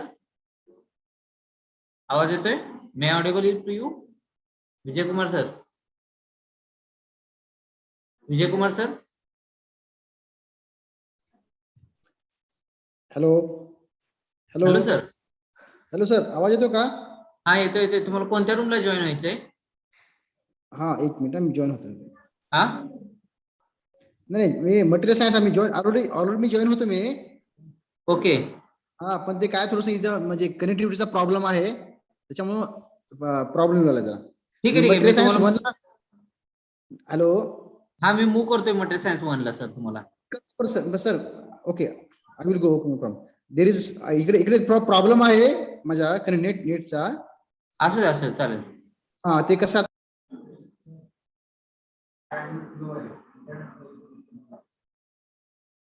कुणाकड? केमिस्ट्रीवाल्याकडे? असं sir कुणाकडे problem असतात. काय त्याकडे जायचं?